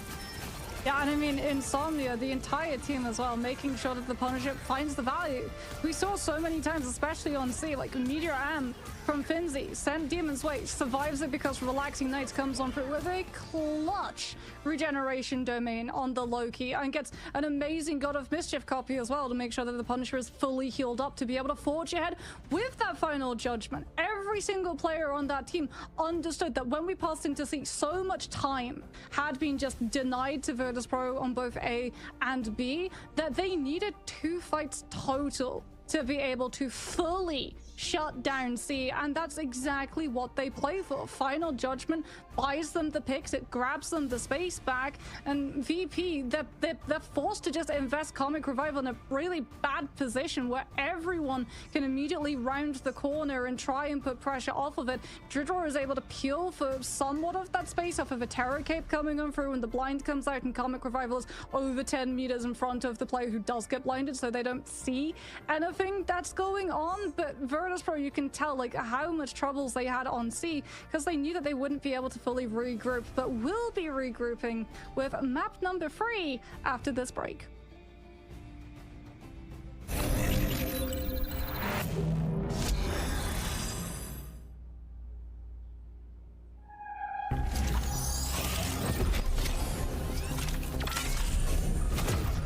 Go, my children. Make yourself useful.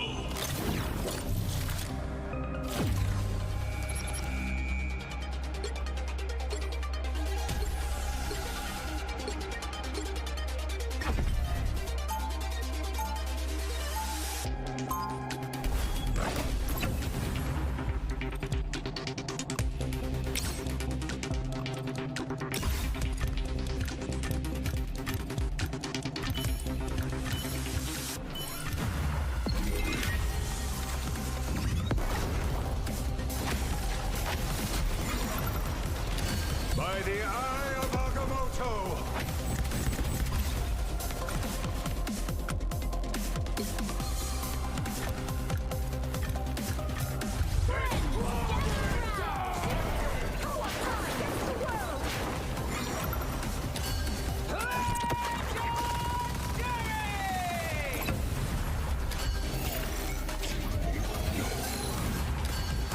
Tremble before us!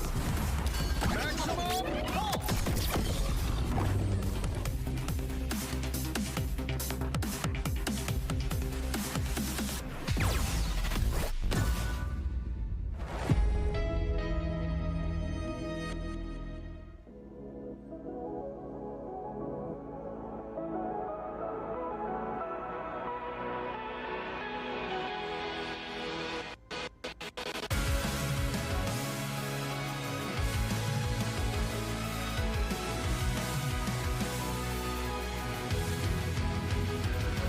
Remember the dusk, the lights gripping tightly, trapping all those fighting souls. But yet, across the world, I see you standing in my way. And remember the time, the place we used to fight, like the sun and moon. And I wonder if ever there was a time that we were friends. The night has fallen, shadows looming, and yes, that time has come for me to seek you out.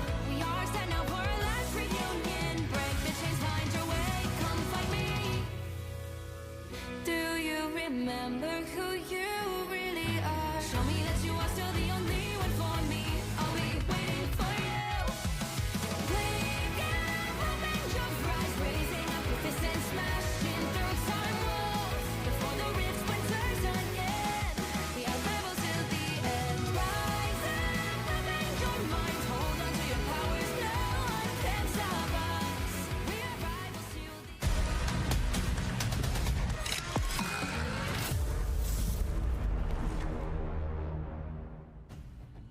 Well, so far our predictions for the day, Tetcha, are bang on the money. Not sure about you all in chat though, as Virtus.pro versus Insomnia, I know a lot of people are anticipating it to be a 3-0 sweep, but no. Insomnia dig their heels into the ground and say, we will not give up. We will fight you through overtime after overtime to be able to full push Symbiotic Surface. And now the ball, just like the Wolverine fastball, is fully in Virtus.pro's court. Where do they decide to take us? This is not a situation that Virtus.pro are unfamiliar with. They have been in this situation where they've lost maps against teams before. Peps, for example, they've made it. Obviously, Burbo Patapim, Zero Tenacity, Luminosity Gaming. They have experienced losing maps. It's series where we've seen it so rare, which is why it was so exciting when Rad were able to take that victory against them and knock them down into this lower bracket. And Insomnia, they have shown something so scary that Virtus.pro took aspects of it to try and counter counter it. But Insomnia, having more experience, they adjusted faster and were able to take that map number 2. Virtus Pro, though, you talked about it earlier. They used to struggle a little bit in terms of domination. Now they're still not going to be able to play that yet because we're in the best of 5s. They have to choose a convoy map to go into for next one. Yes, but then the map after that one, it can be domination again, Tetcha. It can be domination again. We're in the BO5s, which means that we can potentially see more than 3 maps. And the way that that is going to work is that you can't play the same map type twice. However, when we head to map 4, it essentially gets fully reset. So if you wanted to, you could play a convoy map immediately after this, but more than likely, if Insomnia lose this, they will be taking us to a domination. As Virtus Pro decide to take us to Midtown with an Emma ban right off the blocks immediately, and Insomnia yet again going to be saving the Loki from Relaxing Nights, which has been the saving grace of a lot of Insomnia's fights. These regeneration domains have been working double, triple time, you could say. This is the first team that has let Insomnia get onto that Loki, as Relaxing Nights up until now had one of the smallest hero pools of any player, only playing Invisible Woman up until this series from the research that we were able to have a look at. And now getting Loki almost every single game and showing so much power. They have stolen so many of Virtus Pro's Eternal Bonds that it's like they're essentially playing Cloak and Dagger. Yeah, and Insomnia too are going to be able to come on through with the actual Loki ban against Virtus Pro. So no God of Mischief coming on through from their backline, as Virtus Pro once again are going to be going for the one-sided Cloak and Dagger. Insomnia target banning out Fire's Torch. If it ain't broke, don't fix it, as we've seen that in that last round of Symbiotic Surface, they were able to deal with Sparker's Psylocke. They weren't able to on Domination, however, though, so I would imagine Virtus Pro are going to want to try to have that one in the back pocket once more. That one-sided Cloak and Dagger has done so much work for them. Here's that protection onto the Magneto. These drafts are identical. They have yet to adjust anything from game to game here. Virtus Pro, with their final ban out, is it going to be anything different? Adam. One-sided Adam as well, because it's the advanced pick and bans, which means that if Virtus Pro want to, they can put Sparker on the Adam, so they have options available. If Insomnia are able to deal with the Psylocke, they'll just get to go for the Adam, or potentially they'll play the Adam right from the get-go, as Virtus Pro do decide to defend first rather than attack, and the Adam composition is an absolute barn burner when it comes to stall potential off of the amount of revives that's available. It also allows you to just get damage boosts onto potentially a Punisher if that's the route you want to go. Set up a culling turret on that first corner and make it incredibly difficult to break out of spawn without having to commit to something a little bit scary, a little bit scared but weirder, like that Penny Parker rocket hold that we did see earlier on in the tournament, but has fallen off as time's gone on. I wonder if we could go for it. We saw that Cypher was on the rocket there. And I mean, sometimes, well, in past metas, we would say the rocket is purely for either giving infinite ammo to a Punisher or a Bucky. That team up has since been removed. Or you would use it to give one of your duelists super jump with the cookie packs coming on through. But there has been a meta that has been established fully around Midtown that you can see Insomnia are actually anticipating, given the fact that they run off originally on the Moon Knight Squirrel Girl with the Mantis for the damage boost. They see that Virtus Pro aren't going for the close hold, so it is back to the respawn that we go to swap off onto our default composition. It's going to be Nocta coming out on that Ultron, and Demon once more in the Punisher's pilot form. Whereas once again, we are going to be seeing Virtus Pro lead on that Star-Lord. Nevix bringing out the Captain America this time with Fitzy on that Magneto. So they have a little bit of backline pressure to apply to Insomnia, but with that Loki, they've got some protection of their own. And of course, Nocta in the sky, the Invisible Woman with the knockbacks, and of course that Psionic Force to pull people into a single spot is going to make it a little bit harder for the Captain America to operate as freely as they might otherwise like. True, but they are stalling out the payload's process. Insomnia are getting it over the distance slowly but surely, but Fi has already, off of how stacked Insomnia's players are, been able to build nearly 80% of this first Galactic Legend. Nocta gets sedated by Saipe, so the Ultron isn't able to bail them out, but comes on through with the Rage of Ultron, targeting the Star-Lord before the Galactic Legend can come through, which is absolutely massive. Fi should be able to self-revive and have Galactic Legend on the field before Forever gets the Meteor M, and the sleep onto the Magneto stops him from utilizing the ultimate at the start of it. But Insomnia, with the copy God of Mischief coming on through from Relaxing Nights, are able to stabilize the ultimate. They're able to hold the line, but once again, Virtus Pro, they slow it down here. This has been their strategy. They're not committing to these big hold fights. They're just giving up inches as opposed to meters to give themselves any extra time to try and delay. As Demon will drop that final judgment and is immediately popped. Media M and actually got finished off by the Terrorcade.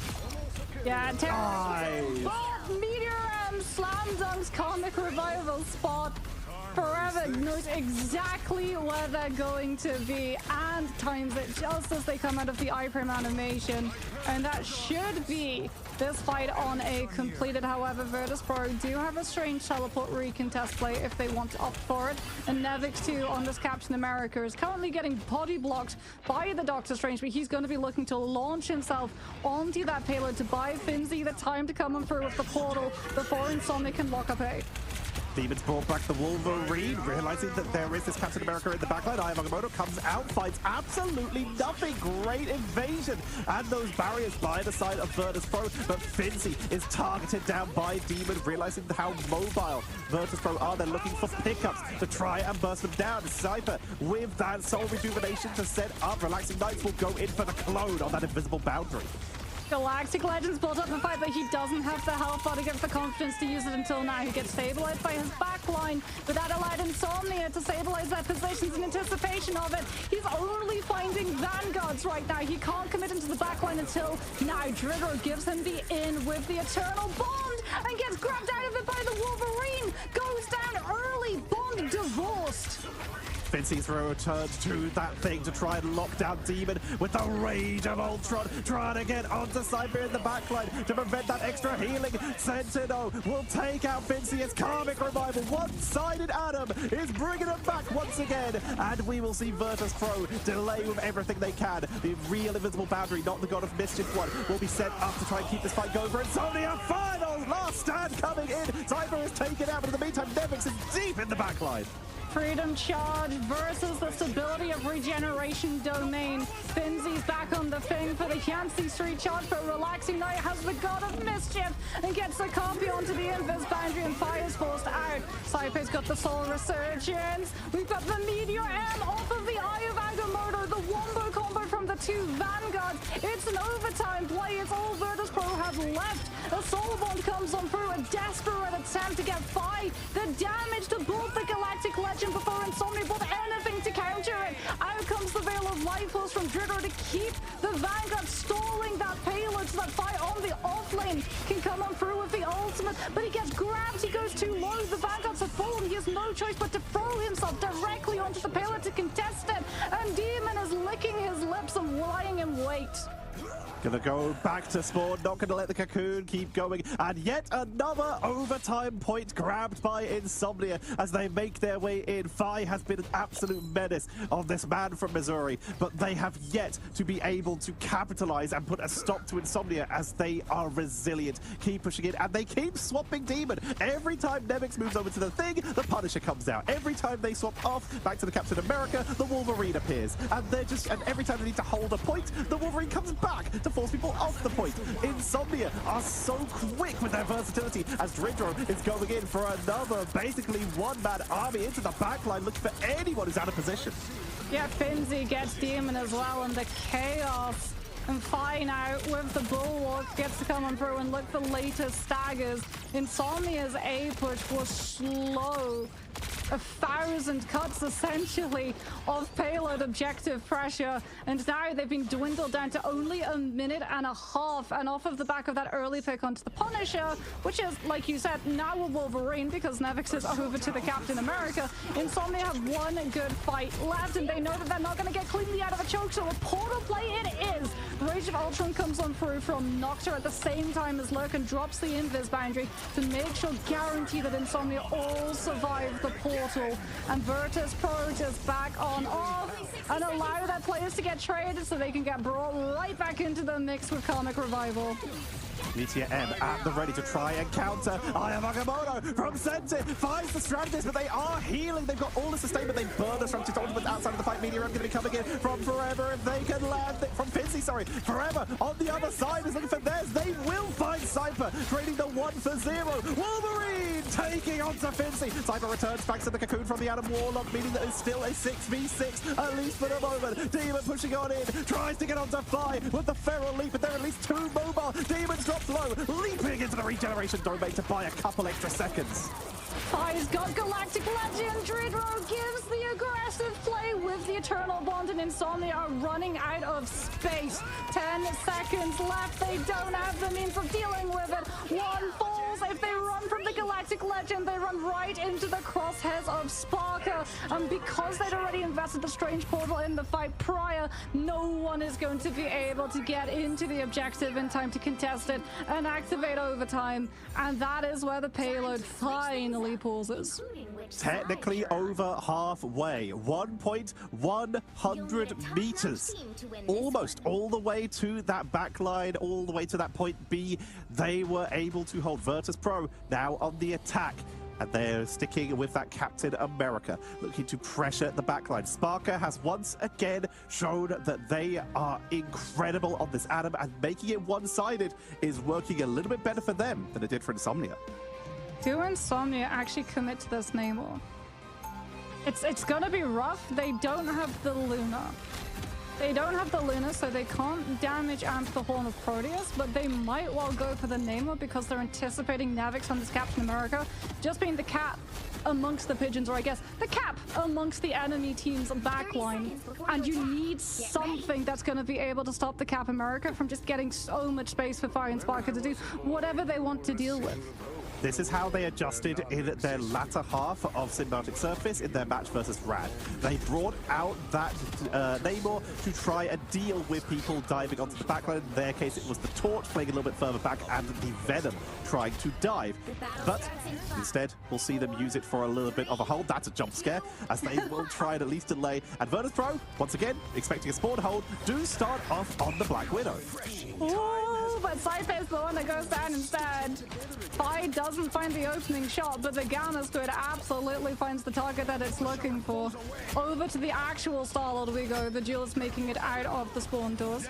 As Noctur already 35% to that first Horn of Proteus is getting full pocketed by the team right now. Virtus Pro know that they've got the one-sided Adam, so out comes the aggressive Soul Bomb, so they can start taking the space. But Lurkin with the Force Physics takes Nevix down, and Virtus Pro have lost the ability to have an off angle into the back line. They know that if they go into the main road fight, they're going to get out-angled by the defense.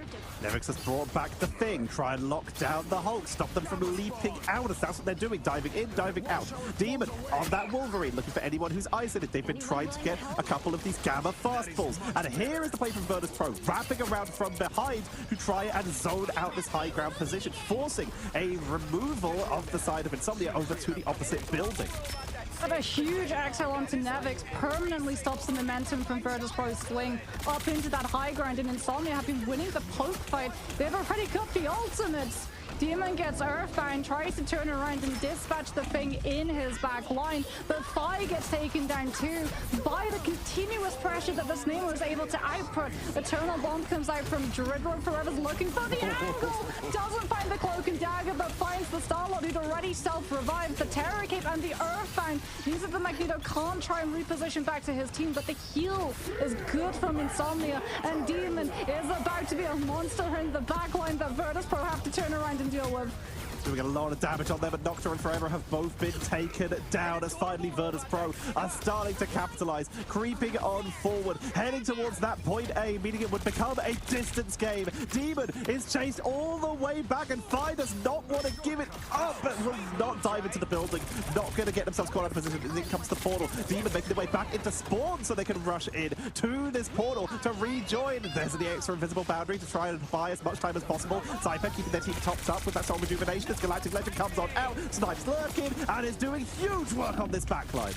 Yeah, the Invis boundary had to be used from Insomnia to cushion the fall out of the teleport, which means that Fi just had to lie in wait for the Galactic Legend to find the targets that it's looking for, and off at the back of that one, that will be A. And it is a huge difference in time bank in comparison to what Insomnia had at their disposal as we headed into that part of the map. Virtus Pro already moving on up, taking the high ground. Demon going to be over towards that Punisher, trying to just find a pick, buy time for his team to stabilize. Noct even going over to the Hela, a hit scan to be able to match Wits and Jules Sparker and Fi, but Nevix and Fi are lying in wait around the corner, and it means that Sentinel on this Strange is going to be taking damage directly to the face. Doing as much damage as they can, gets pulled in by that Soul Siphon. But Nevix, Fincy, Fi taken out. They run into the Punisher, who with the shotgun is holding their yard, trying to take them down. Sparker, they're trying to stagger them to buy extra time. 3 minutes remaining. Every second matters here. And Insomnia, look at how long they're going to leave this. That is so big for them. Yeah. It's not a matter of get off my lawn, it's stay on it for as long as we possibly can, because we need to buy the time back after losing that fast. Sparker is actually committing the cocoon instead of revisiting the spawn room. They've got Karmic Revival, they've also got Eternal Bond. They want to go now as Nocta slows the push down. Goddess of Death denies, and the team's been split. One made it all the way to the high ground, and the rest still stuck behind. They can't go until Goddess of Death has burnt through, but that's allowed Insomnia to stabilize a position for Demon with that final judgment to be the finger threat. Virtus Pro have to worry about Fincy with the Bulwark, survives the force physics as Dridro, an aggressive Eternal Bond, denies the off-angle space for Insomnia's duelists.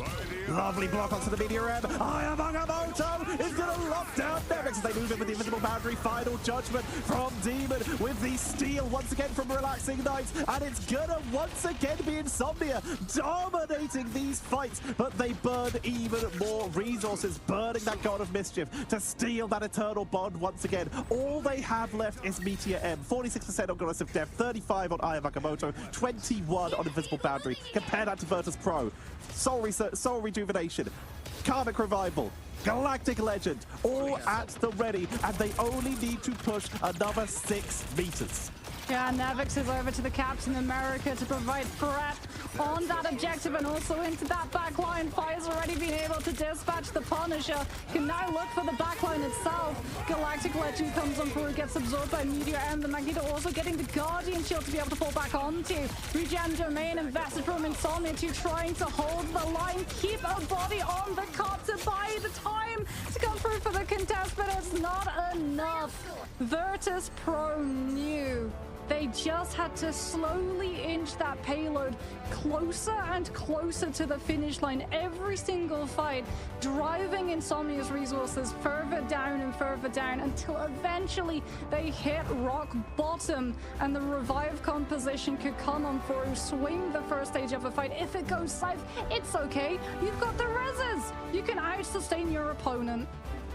An incredible sustain. Like you said, the one-sided Adam for those out sustains just keep the bodies up. They tried to adjust, and they were winning fights, but you can only win so many fights if your opponent is infinite. Consistently coming back, consistently piling on the pressure. 20 KOs for the side of Fi, 26 for Nocta, who really put on a huge show for their team to try and turn this round.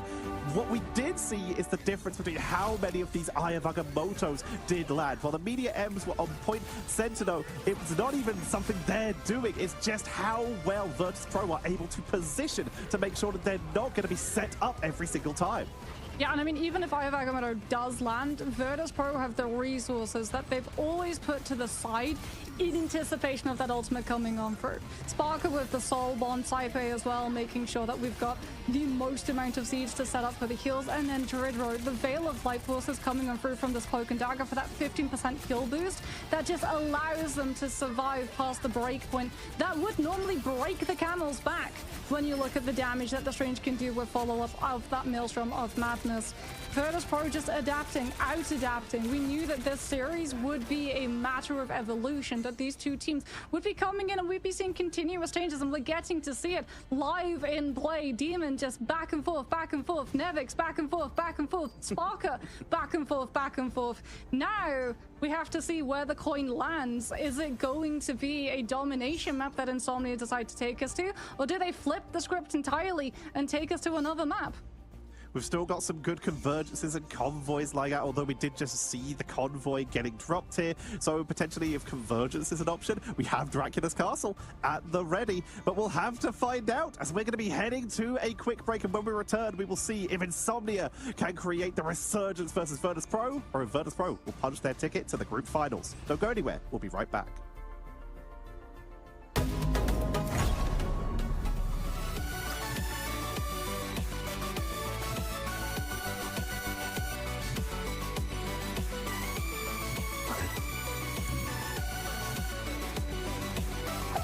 Nowhere to hide. Woo! I never miss.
Virtus Pro now one map away from securing their spot in that group finals and getting that higher seed. But Insomnia have been taking them to the limit over and over again. But they just can't seem to tip it over the edge sometimes. As this case, Virtus Pro were able to lock them down. Yeah, I mean, it really does feel like Insomnia are a very, very strong team. Like, a lot of people have slept on them, but they have significant potential. And we're getting to see, like, there are fights where they are just overwhelming Virtus.pro, but then Virtus.pro have the read. They understand, like, okay, this is going to be your side advantage at the beginning of the fight, but as long as you don't manage to find any picks on our side, we can come through and win the second stage. And that's sort of how you play triple res, which, I mean, makes sense. They were on a triple res composition. Now that you're Insomnia, when we move into the picks and bans, even when you move into the map type, do you take us somewhere where you want to go for that triple res mirror? Do you just try and ban out the Sparker Atom yet again? But one thing that we're unfortunately not getting to see are some heroes that were in play for Season 1 and have since disappeared in Season 2, but you can still play them and you can still find a lot of value with them, with our wonderful cosmetics too. Drip before viability is my motto of choice, and these skins are absolutely dripped out. Iron Fist, Binary Fist, and Moon Knight, Phoenix Knight are in the game score right now. If you boot up the game, you will be able to purchase them. The sun haunts you with the Phoenix doing huge damage from that Moon Knight, making everything on fire. It looks absolutely gorgeous. And then, of course, the Binary Fist, the Binary Magneto looks gorgeous. This skin is no different. The Binary is ones and zeros. The one is punch. The zero is also punch. It's just so strong. We even saw a little bit of Iron Fist at the start of Season 2, but Season 2.5, it fell out a little bit. But we've been seeing a couple teams, including Low9, for example, swap onto it for the fast rollouts, and the fact it's one of the more sustainy divers in terms of the melee duelists when everything else has already been taken, to at least try to hold a point in overtime. Yeah, sustain definitely feels like a good segue to talk about what we think is going to be what Insomnia decide to do against Virtus.pro. As Virtus.pro won Midtown, Insomnia now get the opportunity to take us to any map type. The BO5s, the rules, the maps coming on through mean that if we go into map number 4, it gets reset entirely. The order is fully now reset to take us either to a Convergence, a Convoy, or a Domination, as Insomnia decide to swerve Convoy, swerve Domination, and take us to Convergence. Whole of Djalia is where they believe they're going to be able to take a second map off of Virtus.pro and continue to be able to match wits up into that grand final. And so far the drafts remain pretty much the same, starting with these Emma bans. Insomnia now with their chance to protect. They've been putting a lot of protection onto this Loki, and this game will be no different. This is going to be the Virtus.pro will get a protection onto the Magneto, but the question is, will they let it slip through as far as they have been so far, giving it to Insomnia every time?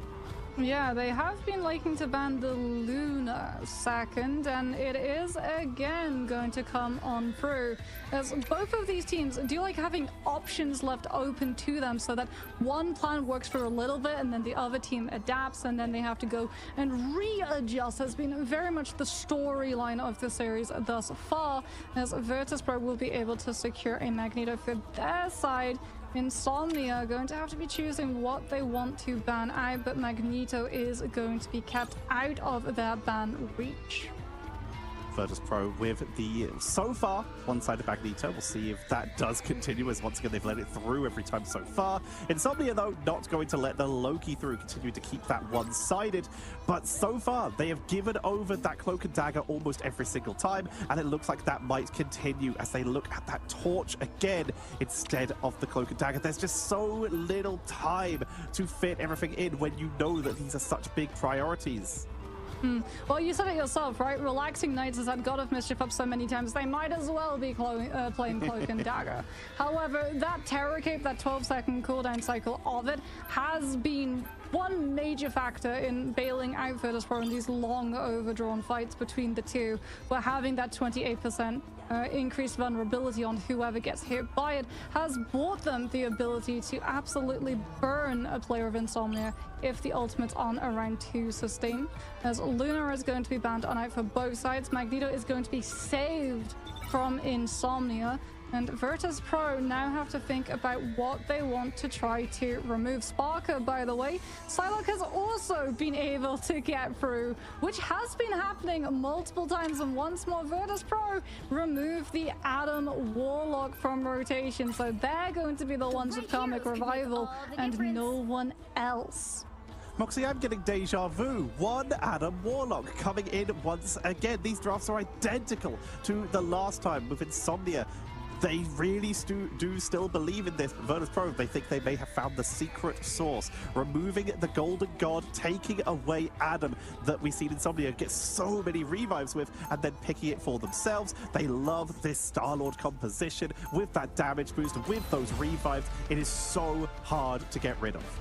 Yeah, Insomnia, though, might be adding a Storm to the mix. Lightning might be slightly on the horizon alongside a 12% allied damage boost when the Goddess boost comes on through. Potentially, they're going to use this for Demon to try to match against Sparker, who, like you said, is going to be getting a lot of resources alongside Phi funneled into them with the sheer amount of damage boost that Virtus Pro's composition and backline can output. The intergalactic empire of Wakanda could see a grand finalist crowned as they have to make their way in with that Bast statue. Defenses will have to be set up by Virtus Pro at this early stage, and they are already, as usual, going to be locking onto that high ground, whereas Insomnia looks like they are going to try and open up with a turret portal to siege on in with a Guardian Barrier. They're going to try and weaken the defenses first using that Storm damage boost. Yeah, Nevix actually scouted out that it was a portal play, though, so everyone from Virtus Pro just takes one step backwards, and Portal gets nothing. However, taking a step backwards frees up the space. Insomnia say, if you're not using it, we absolutely will, and they move in. They're going to be pretty hard, though, to rewrite, as Virtus Pro with the Soul Bomb already sends Phi in with that Blaster Barrage. Everyone gets tethered up by Nevix. They take Phi down, but he'll be back in a matter of moments with the Cocoon coming on through, and Insomnia now being boxed into a very small space with not a lot of angles to hide away, but Demon is still finding these picks on the Punisher. Absolutely cleaning up there. They now have a damage boost with the help of that Storm. This is a composition we have seen before as well, but it does work. When you're not going to be looking at this Mantis or at this Cloak and Dagger, then you might as well add some extra DPS with the Storm, who's also able to just clean up as well. You have now opened up your options for that Omega Hurricane. Even with an interesting roll back. I don't know what that is. He was trying high ground. He was trying to get high ground, but he clipped his body ever so slightly into the wall. There we go. It's fine. We've got 2 zip lines. Doesn't matter. Didn't happen. We didn't see it on broadcast. What we are going to be seeing is the final judgment as Virtus Pro tried to send Phi into the mix to just get Demon off of this God angle right now, and he's just getting the full pocket. Guardian Shield, Strangers up there too, making sure that nothing is going to be able to pressure this Punisher off before Insomnia decide to start the fight. A Loki firing squad, a Doctor Strange, a Guardian Barrier. This is a painful area. They're going to try and force a mispositioning here using this Omega Hurricane. Not going to find anything, so just has to use it for a reposition. That is unfortunate, thanks to that Eternal Bomb being burned so early. But here comes the Media M not finding the pickup, allowing Demon full freedom to counter push in. Another steal onto that Eternal Bomb has set up Insomnia for a push on in towards point number 2. But the Galactic Legend and that Soul Rejuvenation and that Karmic Revival mean Virtus Pro are not giving up without a fight. Huge sweep comes out from Saipei onto Forever to make sure that the Eye of Agamotto does not find the vulnerable targets as they come through from that Karmic Revival state. Virtus Pro strike them back. They will return, but stronger. Insomnia denied, deprived of a fast beam momentum snowball. Going to have to now try and find a way of getting Demon once more into a much harder position to be able to take, as Virtus Pro have already got the estate of the high ground, but Nocturne on the Storm with that Goddess boost is something that Virtus Pro have to be vigilant of. Verticality added thanks to the map. They can now try and get up onto that high ground themselves without having to use that zipline, which does still remain in place, but now anyone can follow up if needed. Forever going to be pushing up to the inner high ground of the center tower to make some space, to use that Seraphim Barrier, the Doctor Strange shield, to create openings, to give the protection that allows Storm to creep on up with the lightning strikes. Omega Hurricane's already been built on the side of Nocta. Insomnia don't want to give up the space that they've been able to buy. Out it comes, right onto Virtus Pro's back line. It's early in the fight. The strategists are stacked. They're healing each other through all of that damage. And Nocta doesn't get caught by their team. They go down to Sparker. Eternal Bond for Eternal Bond. One actual Cloak and Dagger into the Loki copy. Both of these are going to expire at the same time. And that means that Demon just has to survive. The final judgment for this next fight should be the answer that Insomnia are looking for. And Virtus Pro know that the Punisher is holding that ultimate. They've got to stagger out these picks for as long as they possibly can, so that when the portal comes on through from Forever, it's going to be lacking a Loki behind it. 2 minutes and 17 seconds remaining. We see Insomnia. They choose to go with the slow roll. Wait for the Loki to appear. They burn regeneration domain, but it will be back very shortly as they ramp in from behind. High ground taken by Nevix to look for anyone as they come through that portal to go for a bit of a punish. You'll see Star-Lord hovering on the periphery, waiting for any ambushes. They make their way into the invisible boundary with the final judgment. Meteor End, can they time it with the block? It is just going to get popped. Sparker, though, the second that they saw that portal come through, already isolated himself from the fight. I don't think they even need the Karmic Revival, though. Nevix's Feast of the Abyss comes through after Invis Boundary has expired, and Virtus Pro still have all of the damage when Insomnia run out of resources. This B is proving to be so much harder to be able to capture than A. They can't get back onto their high ground position. They're getting zoned away. Virtus Pro have completely locked themselves down to make sure that Insomnia cannot break this line. As such, we do see a swap. Sentinel will be bringing out the thing to try and just lock down Fire and Nevix, prevent the backline dive, and of course give that extra protection to Storm or Demon with that embattled leap and the Stone Aegis for the extra protection. Insomnia think they found the answer against the dive, but here's the thing. Forever comes through with the Meteor M almost getting brought up to match Fire's charge, but it's Nocta that they're looking at right now. Omega Hurricane needs to force Virtus Pro's position. Eternal Bond is out on the field for Drigger. Relaxing Knights copying it, but the Magneto gets pressured out. Fire understood who would be targeting him potentially, and Galactic Legend comes through clean off of the back of Terror Cape, amplifying the damage too. Insomnia denied another fight, but it only comes at the cost of one singular ultimate. God of Mischief is taken out of rotation, and Forever's taken off of the Magneto onto the Captain America because Insomnia have not got that strange portal. They need the Captain America to tap to activate overtime, and that's exactly what Virtus Pro are more than happy to play. The time bank is firmly in their favor as they've still got Karmic Revival in play. Cap will touch the point. This will give them the overtime as everyone else makes their way into touch. Every person who goes down now, you'll see them swap onto fast rollout characters to give them the turnaround. Nocta is going to be playing the game of chicken, coming in with that Omega Hurricane and the final judgment. They're just going to go for overwhelming presence, and it's working, but Sparker has hidden in the corner. Karmic Revival as they wait out the remainder of the final judgment. Immediately, Demon up to the high ground, cunning turret to try and buy every extra second as that car makes its way forward. Fincy finishing off Nocta as they move on in. The Feast from the Abyss forcing them off the point, taking out the backline. Relaxing Knights falls while Demon is getting flanked by Fi. Nevix comes in for the pickup. Nocta swapping onto the Strange to hope that the portal is off cooldown. Senti moving their way in on the thing. Portal's on the way. They're buying as much time as they can, but it's not gonna be enough. And Insomnia put a stop to at 1.104 meters. Oh, Rescomp. Oh, Rescomp. Say it again. Everyone hates attacking into a Rescomp position because every single time you get a little bit of space, they just come right back, and there's nothing that you can do about it a lot of the time, unless you have things like the Supernova from the Torch to be able to keep a track of where that Karmic Revival spot could be coming from.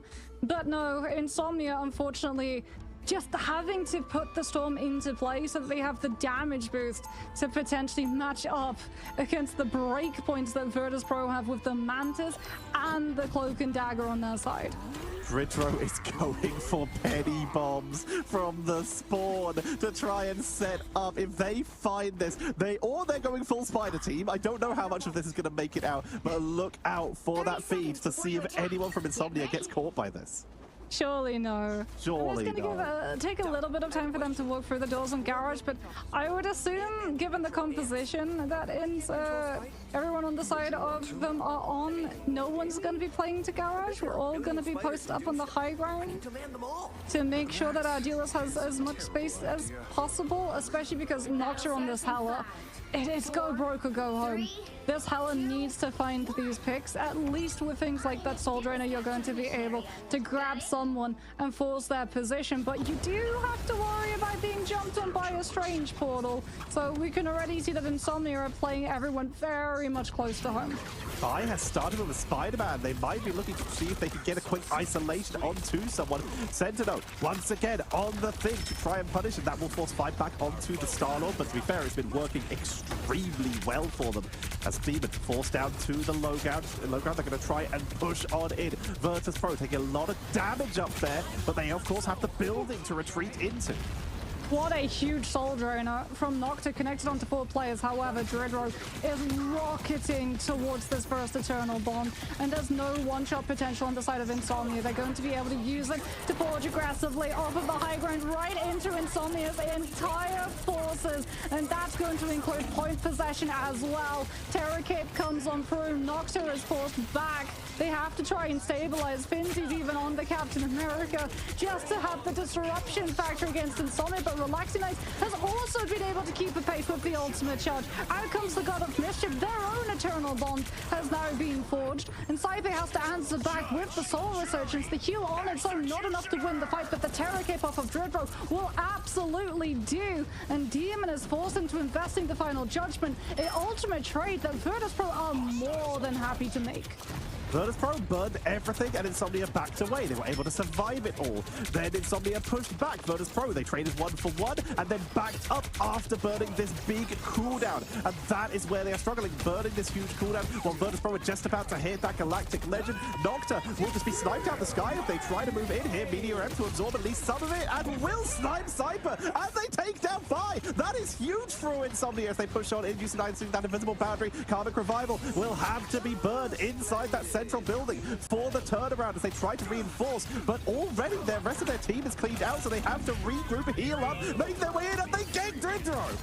That's huge! Goddess of Death comes through from Nocta directly over Demon's culling turret, and Virtus Pro have no ground to stand on. Dredro building up that Eternal Bond far faster than Relaxing Knights as the Loki was managing to use the AoE primary heal, but Dredro too was getting to heal so many of those players stacked on up, but they get shut down. Insomnia managed to have the damage to break the Cloak and Dagger's base health form before Dredro gets one of those dashes to start healing them per second, and that's going to be Insomnia holding on. Nocta doesn't have the Goddess of Death, but Demon is going to have the Final Judgment, and Dredro burned the Eternal Bond. Soul Resurgence might have to be stacked with the Freedom Charge just to survive as Finzy pops the Freedom Charge early. The dive comes on through alongside the Venom, but the Force Physics from Lurkin forces them backward, and the Final Judgment is here. They've gone for the clone once again. Relaxing Knights onto the Cloak and Dagger. Goes for the Dark Force teleport to get up to the high ground to see if they can catch anyone out of position. And it's a lot more cooldowns going to be burned by Insomnia once again. But the fact is, they've held this at 1/3. They burn every cooldown almost every time, but they still have clobbering time. They almost have Media M again, and they are keeping Virtus Pro back. Navix Feast of the Abyss, though, is something that you have to be worried about. So too is Phi, all the way on this off angle. Slowly but surely building up that next Galactic Legend. Saipe is starting to go a little bit low, but they have to worry about the Star-Lord. That Blaster Barge has already been able to build up Galactic Legend far faster than Meteor M. And Virtus Pro can double down in this fight before Insomnia have the answers. And Viz Boundary gets used on the point itself for Insomnia to buy themselves the space to build those counters up. And the Galactic Legend comes on through. The Punisher position static, but Forever forces 3 players from Virtus Pro back to respawn. Meteor M might not take the planet out, but it takes Virtus Pro's chances out. The Karmic Revival has revived the chances as they make their way back in, pushing onto their point, and Dridro with the Terror Cape. It is Insomnia being sent to sleep on this first point as Virtus Pro break the line with seconds remaining, and the Statue of Bast is activated. Oh, and potentially a stagger kill. Yeah, they get Demon. One pick against the Punisher, who had Final Judgment, the thing that Insomnia needed to use to stop Virtus Pro from moving forward aggressively, taking the spaces, getting Phi and Nevix already into an angle where they don't have to burn cooldowns to get the space. They can start in it right from the get-go. This dive is going to be dangerous. Demon Soul, though, has been able to regroup back around the corner. Virtus Pro give the respect, but Sentinel on the thing charges directly into Virtus Pro to stop them from disengaging. Sci-Fi goes down. Dridro tries to find the trade with the Eternal Bond and gets one, gets two, gets three. Dridro is showing they're not done. They're zoning. They're spawn camping them with that extra Terror Cape. They're showing exactly why this Cloak and Dagger has become the key character of this stage. As the car moves on in, Sentinel will make their way back in Earthbound with the Galactic Legend. Not yet available, but 94% of the way through. Media F getting blocked out by the Iron Bulwark, but no one's on the point. It's GG. Virtus Pro take the map and the series in a 3-1. What a whiplash. We go from what is going to be a full hold of A into Karmic Revival, and then from there it's just fully in Virtus Pro's hands. I mean, I say that, it's fully in Dridro's hands.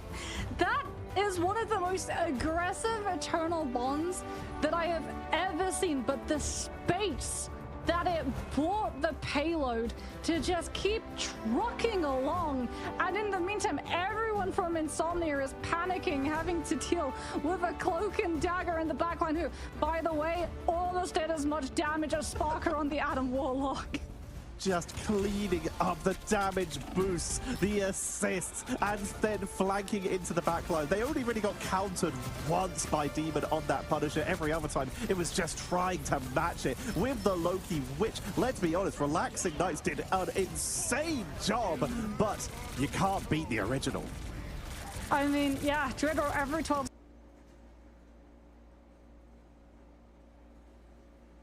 seconds, Terror Cape.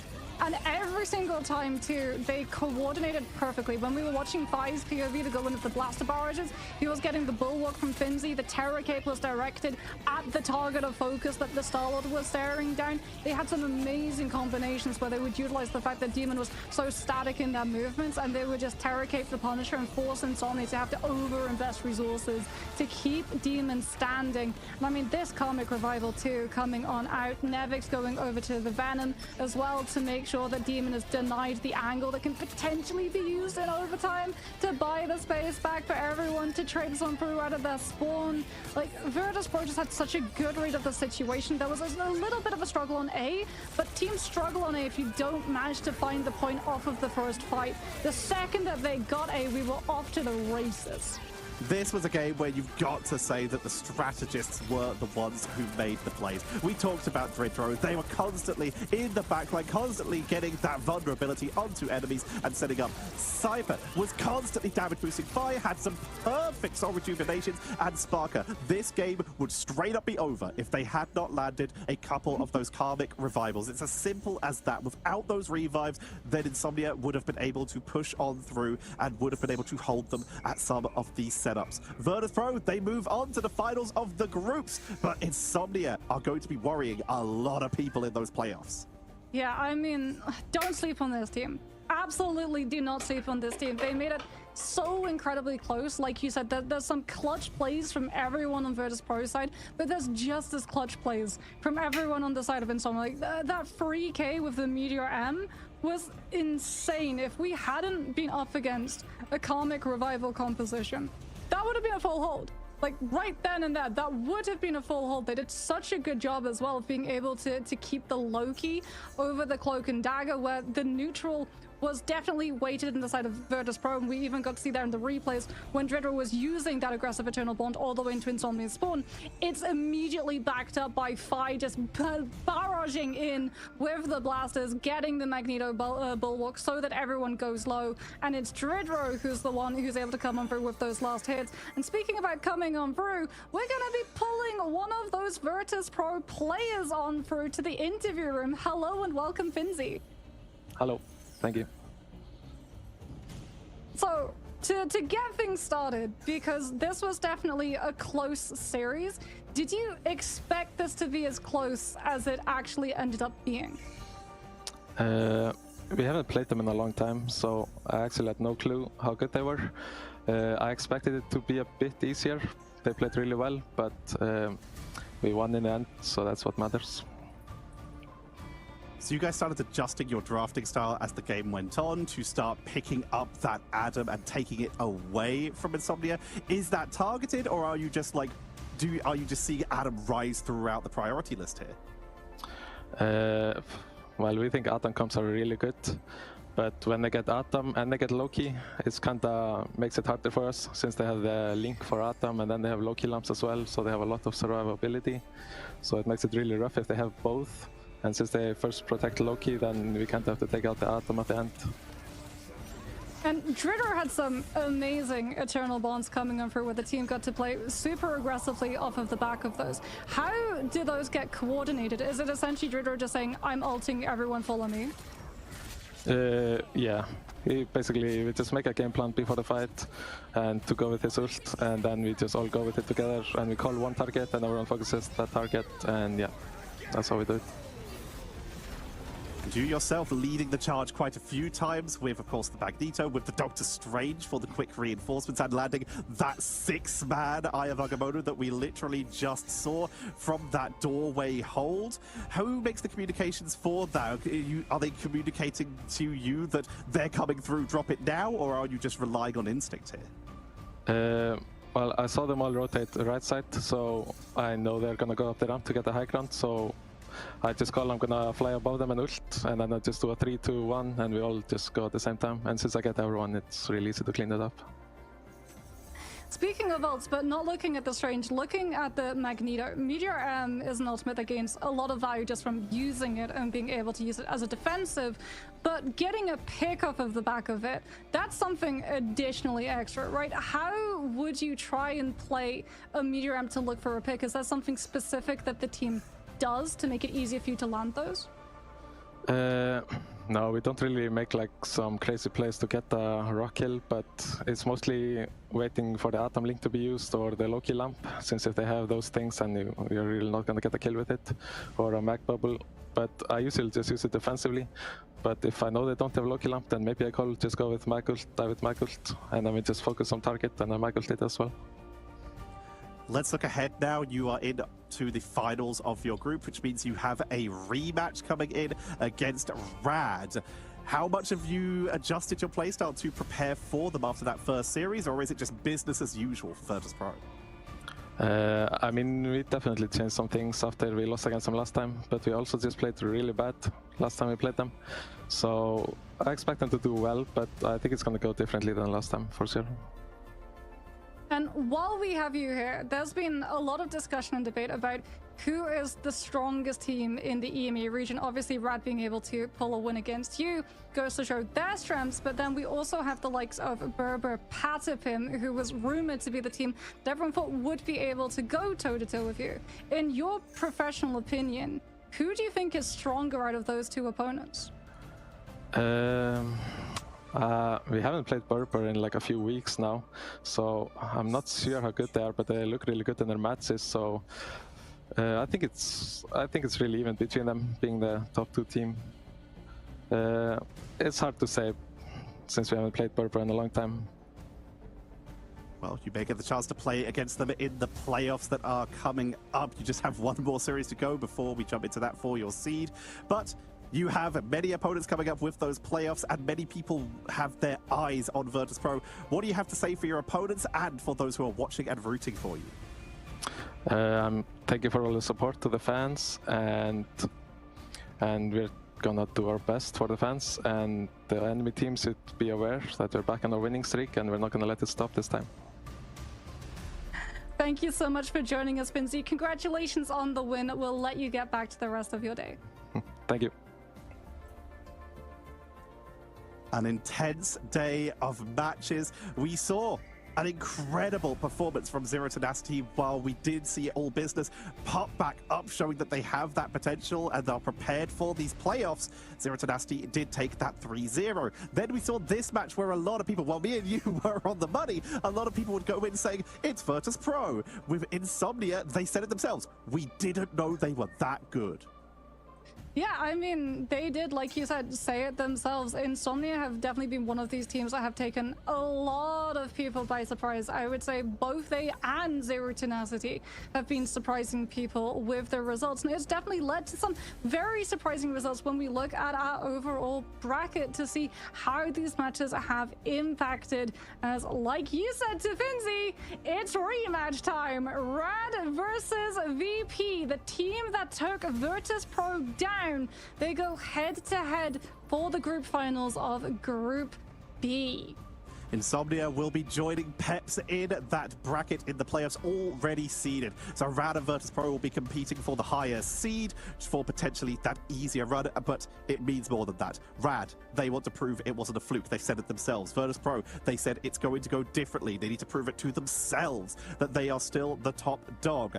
As we head into what is going to be an incredible set of games tomorrow. And of course, we have Group A as well. Another rematch. Zero Tenacity, they put on an incredible run through that upper bracket before finally running to Berber, who just showed up. But Zero Tenacity, after a 3-0, are back for round 2.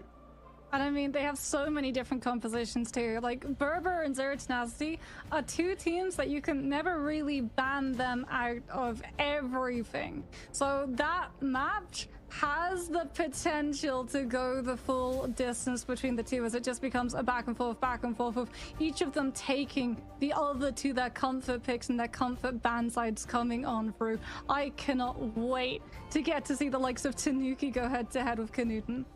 I cannot wait as well. We've got so many incredible matchups coming in. With, again, the playoffs are next week. Tomorrow, we find out those final seedings and a preview of what could be some EMEA representation and some incredible playoffs matches. Berber Patapim versus Zero Tenacity, Rad versus Virtus Pro. Any of these four teams, looking at how they've played, we could easily say, yes, they will be the winners. They will represent EMEA at the mid-season. But the fact is, there's only so many spots and they all have to fight for it, and all of them are hungry. Yeah, I mean, EMEA has been definitely the closest that it's been since the beginning of Marvel Rivals Esports. Like you said, anyone could walk away with that win tomorrow. And it's really going to come down to which of these teams is better prepared.